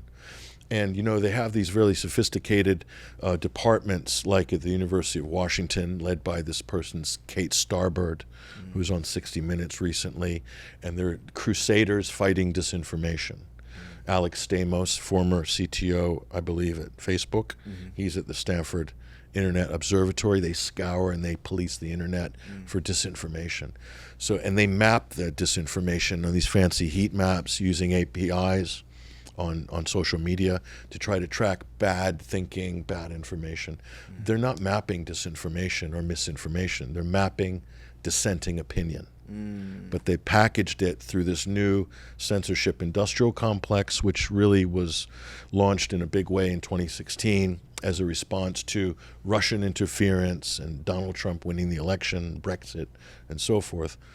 This is where all the political capital arrived and the financial capital to fund all these various projects. You've got NewsGuard, fronted by heads of intelligence agencies, former heads of the CIA, and so forth. All these are gatekeeping organizations to attack any independent media or thinkers, YouTubers, websites, anybody who is challenging the consensus reality narrative and being cast as peddling disinformation.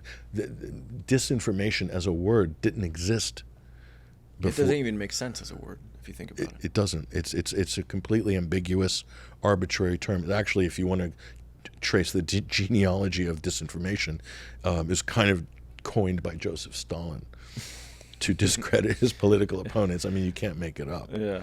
And these people have erected whole academic departments around this. You're on those lists, I'm sure, that they're studying. I hope not. Propaganda and co's peddling disinformation, and all you're doing is basically countering the consensus reality narrative because they had a monopoly on consensus reality through the major networks and the major newspapers. Yes. And the explosion of internet websites, social media has created a huge problem because now you can't establish the consensus reality so easily. So you need to attack anybody who is going off script.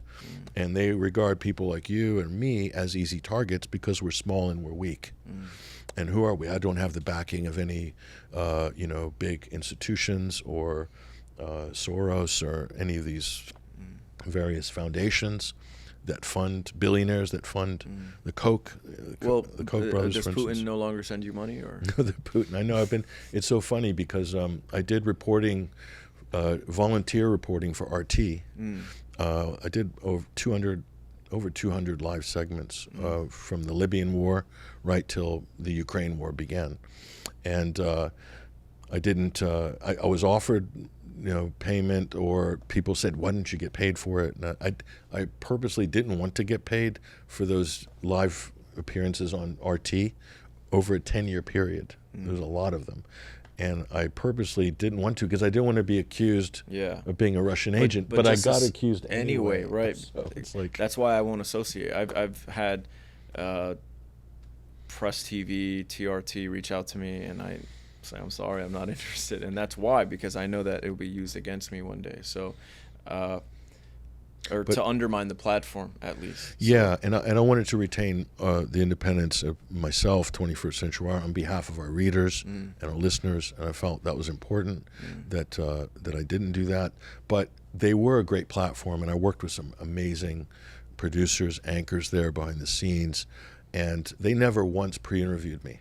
Not once. Imagine doing 200. I've done live mainstream media segments. They always pre-interview you the night before, and they act like they're your friend. Do they really? Oh yeah, and I've never gone through this process before. They pitch you softball questions. When Julian Assange was being put in Belmarsh prison, I think it was LBC, London Broadcasters, a mainstream UK outlet. Some producer called me, assistant producer, trying to be really friendly. Oh, so what do you think about this Assange story? Oh, well, yeah. So tell me about this. And they throw you softball questions the night before, and you go away from that pre-interview thinking, wow, this is gonna be good tomorrow. This is going to be good. They're on our side. Yeah. They really care about Julian Assange. And then you get on live on the air, and they just go after you. And I just got attacked. And they use the Piers Morgan method, which is to cut you off and to really just frame the argument, almost like a keyhole framing of the argument. They put you right into the corner. Yes or no. Yeah, but I was prepared. And I absolutely, because I knew the Swedish sex case with Assange really well. I did a lot of reading and research. I was able to counter his arguments, so much so I was so happy with how this went. And I asked for the recording, and they wouldn't give it to me afterwards. So yeah. That's why which you always not surprisingly. You got to record yourself always. Yeah. So you got to have your phone set up, anything really, just to protect yourself. Yeah, I wish I had a live recording of that, but it's interesting. RT never pre-interviewed me. They just said, "Come on, say what you want, and we trust that you're going to give us good information." And I was never directed or anything like that. So I got a lot. They may not have pre-interviewed you, but they probably consumed a lot of your content, and they understood. Okay, true, but we share ideas. True, but I'll tell you something. I've worked with a lot of, and I've been on the road with mainstream journalists in Syria, in Iraq, in other places, and the caliber of journalists at RT is very high. And the professionalism and the fact-checking very high, more than a lot of Western mainstream media. They actually do fact-checking, and they shy away from narratives. And we see some of the crazy stories in the New York Times, like this mass rape story that with October 7th. Yes. That wouldn't fly in a Russian media outlet. They would want to know the provenance of it. Oh, how can it be proven? Have to double check it. We can't run with that yet. So Press TV, CGTN, so there's all these English language international media outlets appeared around 2006, 2007. And that's when these countries realized to protect themselves or to advance their viewpoint globally, they need to communicate in English. Telesur in Venezuela, another one. These are all very successful media ventures. TRT in Turkey, maybe not as successful maybe as RT and Press TV and the others, and Telesur, but you can see the trend. The trend was they realized the lingua franca for the second language of the world is English, and we need to be in that conversation. I'd like to ask two more questions. One will be about your career, and the other will be about the United States and the declining empire, I guess you could say. So I was reading your bio online, and I saw that you are self-taught. So you didn't study journalism officially, No. yet you've done incredible work. And I've noticed there's some of the best journalists in the game also did not go to these institutional centers for studying journalism. And so as a result, they can think for themselves. So I'd like to hear from you. How did you get into journalism, and what was that process like? What's your guiding philosophy, I guess, for investigating and reporting? I got into it very late, so and probably the two issues that really kind of red-pilled me, you could say, about what's going on in the world. One of them was definitely late 90s, Second Intifada, Palestine. And I was living in a Palestinian community at the time. And so they kind of got me up to speed on this, and I was really, oh my gosh, I didn't understand or know any of this. And it kind of realized there's a world behind the mainstream media, and you got to go and find out what's going on there. And then you become a political activist or a peace activist. We're out on the street trying to stop the Iraq War in 2003 in London. And at some point, you realize, the Iraq War was a big moment. 9/11 was quite a major event as well, but in a different way. But the Iraq War was big in this way, because 2 million people in London and all around the world, millions more, took to the streets, and it didn't stop the U.S. and Britain from going in and doing what they did. And that created a lot of disappointment and despondency among the anti-war activists, a sense of defeat. But so many people I know who launched independent media outlets and independent journalists, bloggers, they were motivated from that frustration. Then they decided, I've got to do more. We got to communicate more. We have to take advantage of the tools we have. And blogging was just starting to. Blogging was used to promote the Iraq War, very cleverly. Mainstream writers who were just starting to blog were capturing that space. They called them the pro-war left, and especially out of the UK, people writing for The Guardian, The Independent. And then a lot of us sort of, what can we do? Well, that's one thing we do. I taught myself how to write. You could say my first degree was in art and design, so I was, more of a right-brain thinker. I did take philosophy, though, at Cal Poly. I took a lot of philosophy curriculum because I was interested in that. It was good grounding. But I had to learn how to write, and it's a trial and error process. I'm still learning how to write, actually. And it's a lifetime thing. You can never finish it. It's an ongoing process. So I did a lot of free blogging sites, and I was doing well and getting upvoted and stuff. This is in 2005, 6, 7, 8. And then I started writing for other websites, bigger websites like Global Research, Infowars.com, and other independent media outlets. And then internet radio stations that come on and talk to us about what's going on in Libya or what's going on in Iraq and so forth, what's going on in Palestine.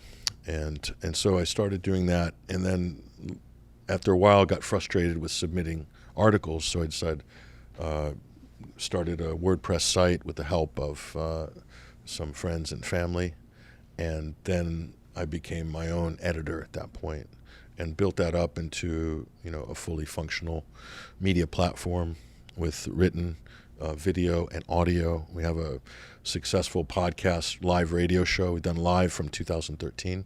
It's called The Sunday Wire, every week, almost every week since then.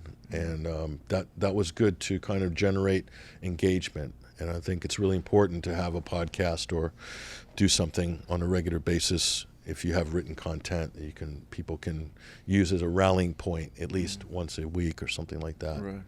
A lot of sacrifice, a lot of work, no money, barely hanging on, getting pelted by censorship and demonetization and all the rest of it. It's not a career you want to get into if you want to earn a living. So it's not. And it's funny. I applied for journalism school because I wanted to, after a few years, to do a master's degree in journalism from one of the top schools in America, and I was rejected. My application was rejected, probably because they looked at my work, and I didn't realize how extreme maybe the politics were. And this would have been 2015, 2016. And another great journalist in the Middle East, actually, she encouraged me to study international relations. She said, "Why are you going to do journalism?" I thought, oh, maybe I could teach one day or something. I need a master's degree. She said, "No, study international relations." So I did apply to do an IR degree, master's degree at Plymouth in the UK, and that was a humbling experience. I thought I knew a lot, and I did know a lot, but I was a bit overconfident, and I was forced back into academia, and it's a big leveler. I had to read a lot of texts and learn realism, learn Mearsheimer, learn liberal internationalism, learn UN language, globalist language, you could say, so I can make those counter arguments. That was hard. That nearly, that takes a physical toll on you. But in the end, I'm still benefiting from that. So I went back into politics. So I was told it's better, we need more international relations experts who do journalism rather than people who study journalism and dabble in international relations. So interesting kind of approach, but I'm glad I did it because it's opened up a lot of intellectual doors for me. I think we have something in common in that regard. I haven't done as much work as you have. I hope to one day. But I did not go to school for filmmaking. I did not study journalism. In fact, I kind of take issue with people referring to me as a journalist because I tell them I'm not a journalist. I feel like it's disrespectful to journalists to call me a journalist. I don't operate as such. I joke, I call myself a propagandist. But the reason why is because, I sometimes don't care about some of the rules. I'm not saying I lie or anything like that. No, of course not. But, I want to have some more freedom, and I don't want to be tied by the this is going to sound bad, by, I guess, the values of journalism. I'm very straightforward about the fact that I'm a propagandist and propagating my own interpretation of how I see the world, and I would much rather be viewed that way. But do you hear people say, why don't you do both sides of the issue? You get that a lot, don't you? How come you're not showing the other side of the issue? Because this is the mainstream charter, which is we need to give equal time. Yeah. And my attitude, you probably have had to fight this one off, is that why should I give you the Israeli position because you've got that 24/7 on CNN, 365, and on Fox and everything else. So you're kind of like us in the sense that a small independent media operation. We're not we're not like an armada. We're just one battleship, but we're able to do something that the mainstream isn't able to do. When there's an event or a crisis, we're able to move our little battleship and point our guns in one direction and just keep firing on one target. That's an excellent way to put it. And believe me, we have changed the narrative collectively. A lot of little battleships, like in Star Wars, the Rebel Alliance, that ragtag fleet, that they blew up the Death Star, defeated the Empire. I mean, you can do that in independent media. You don't need orders from headquarters either. Right. You know what to do. We know what to do, which is the instinct is, and because you didn't go to journalism school, maybe, or I didn't, is we have the instinct because we know where the narrative weak point is. We see the hypocrisy, we see the self-contradictions in the narrative, and that's where you point your guns and you fire truth through that door. And eventually, if you keep doing that consistently, you'll create enough doubt across the conversation on social media, and if everyone does that collectively, and this is why we are winning in this battle of the narrative against the mainstream media, because they institutionally can't do it. They can't do that. They have too many interests and too much at stake. Right, exactly. I feel like our work is kind of made easy for us because the facts, in most cases, are usually on our side. And so if you're just shining a light on that which is almost, I guess, objectively true, it's a lot easier. I want to ask you this last question before we wrap up. I think we've been going for about 2 hours now. The U.S. empire, you've described it as declining. I think many people agree with that. We're definitely past its prime. It feels like we have been on the cusp of a major economic collapse like we saw in 2007, 2008. But it hasn't happened yet by some, I don't want to say a miracle because they've been playing, some games with the Fed, trying to prevent this. Do you think an economic crash is on the horizon? Is it inevitable? And where do you see the U.S. empire going as a whole? I think a lot of financial pundits will say this and have said it, that any fiat money system is destined to collapse eventually. Just look at the value of the dollar from 1900, before the Federal Reserve Act in 1913, and you look at the value of the dollar now in relative terms. It's it's practically worthless, and this is just going to continue. And but why it's different now than in even the Roman Empire days or various other. The British Empire had sterling as the world reserve currency. The U.S. dollar is different, and so when we're talking about the U.S. empire, coincidentally, this is what I did my master's thesis on, which was the weaponization of sanctions and the decline of U.S. power. When you look at an empire, what gives the U.S. its power isn't its military. It's this financial power. It's a financial preponderance, not military preponderance. The military backs up the financial power. That's the difference.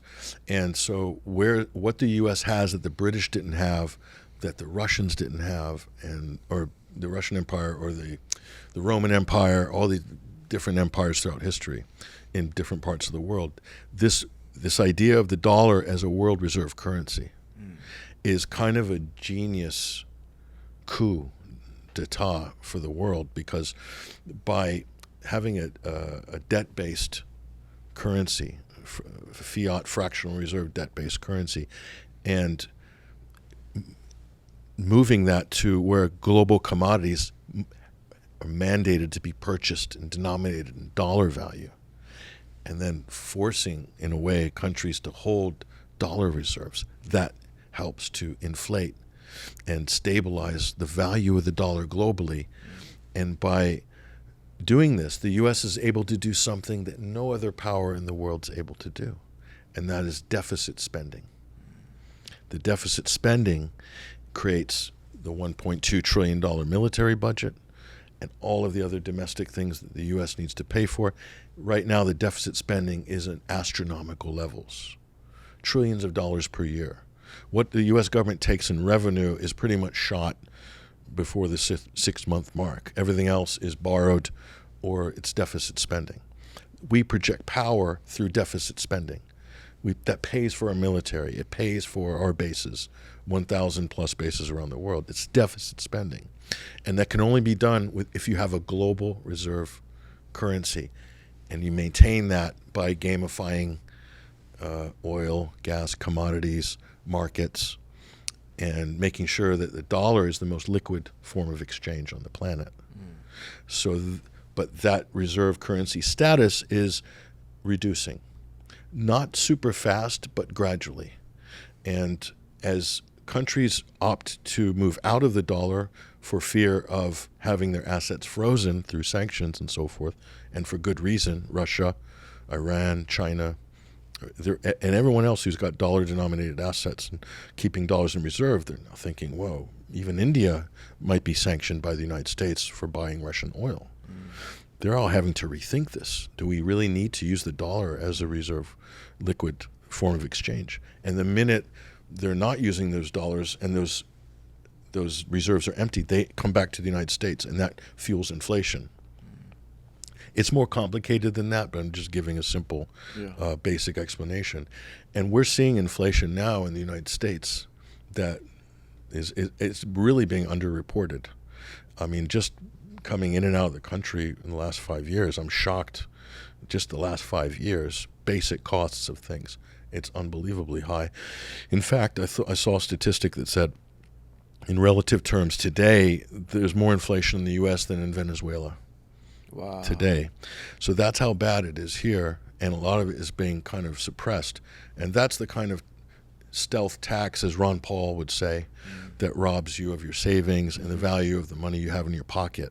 But that's the price you pay for empire. It's in inflation. And throughout history, empires have collapsed for that reason, eventually. Now, it's not going to collapse maybe as rapidly as some people might think, or even some would like, because the dollar is still the number one game in town in terms of liquidity, in terms of arbitrage, in terms of currency pairing and so forth.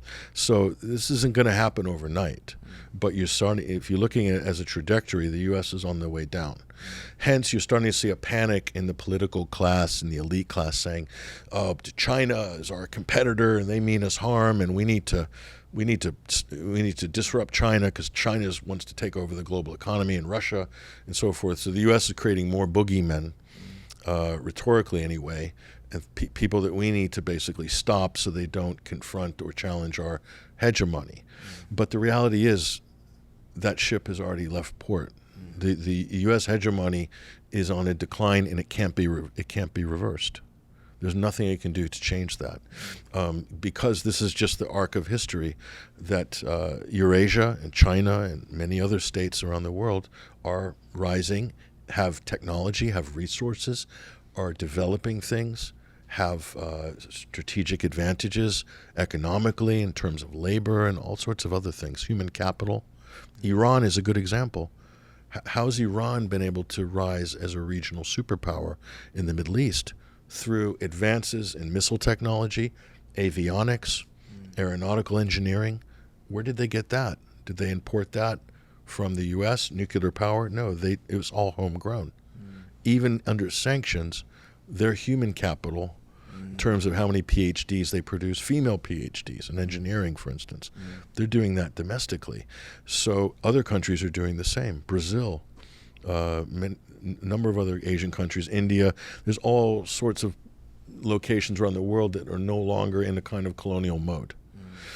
And so this means that the era of U.S. unfettered dominance is over.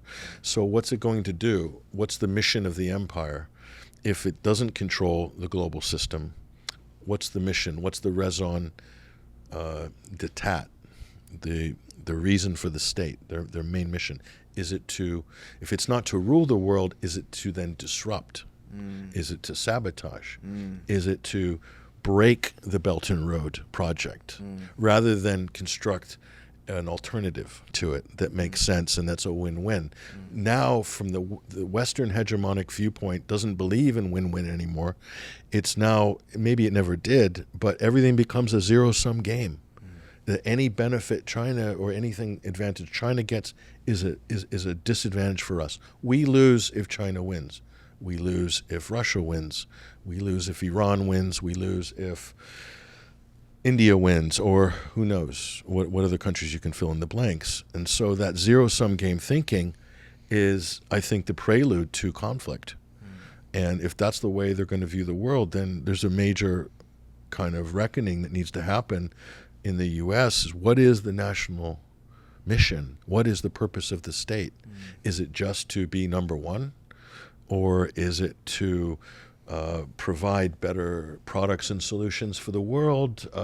What can it export to the world other than military dominance and what else? Dollars, U.S. reserve currency, U.S. products, and so forth.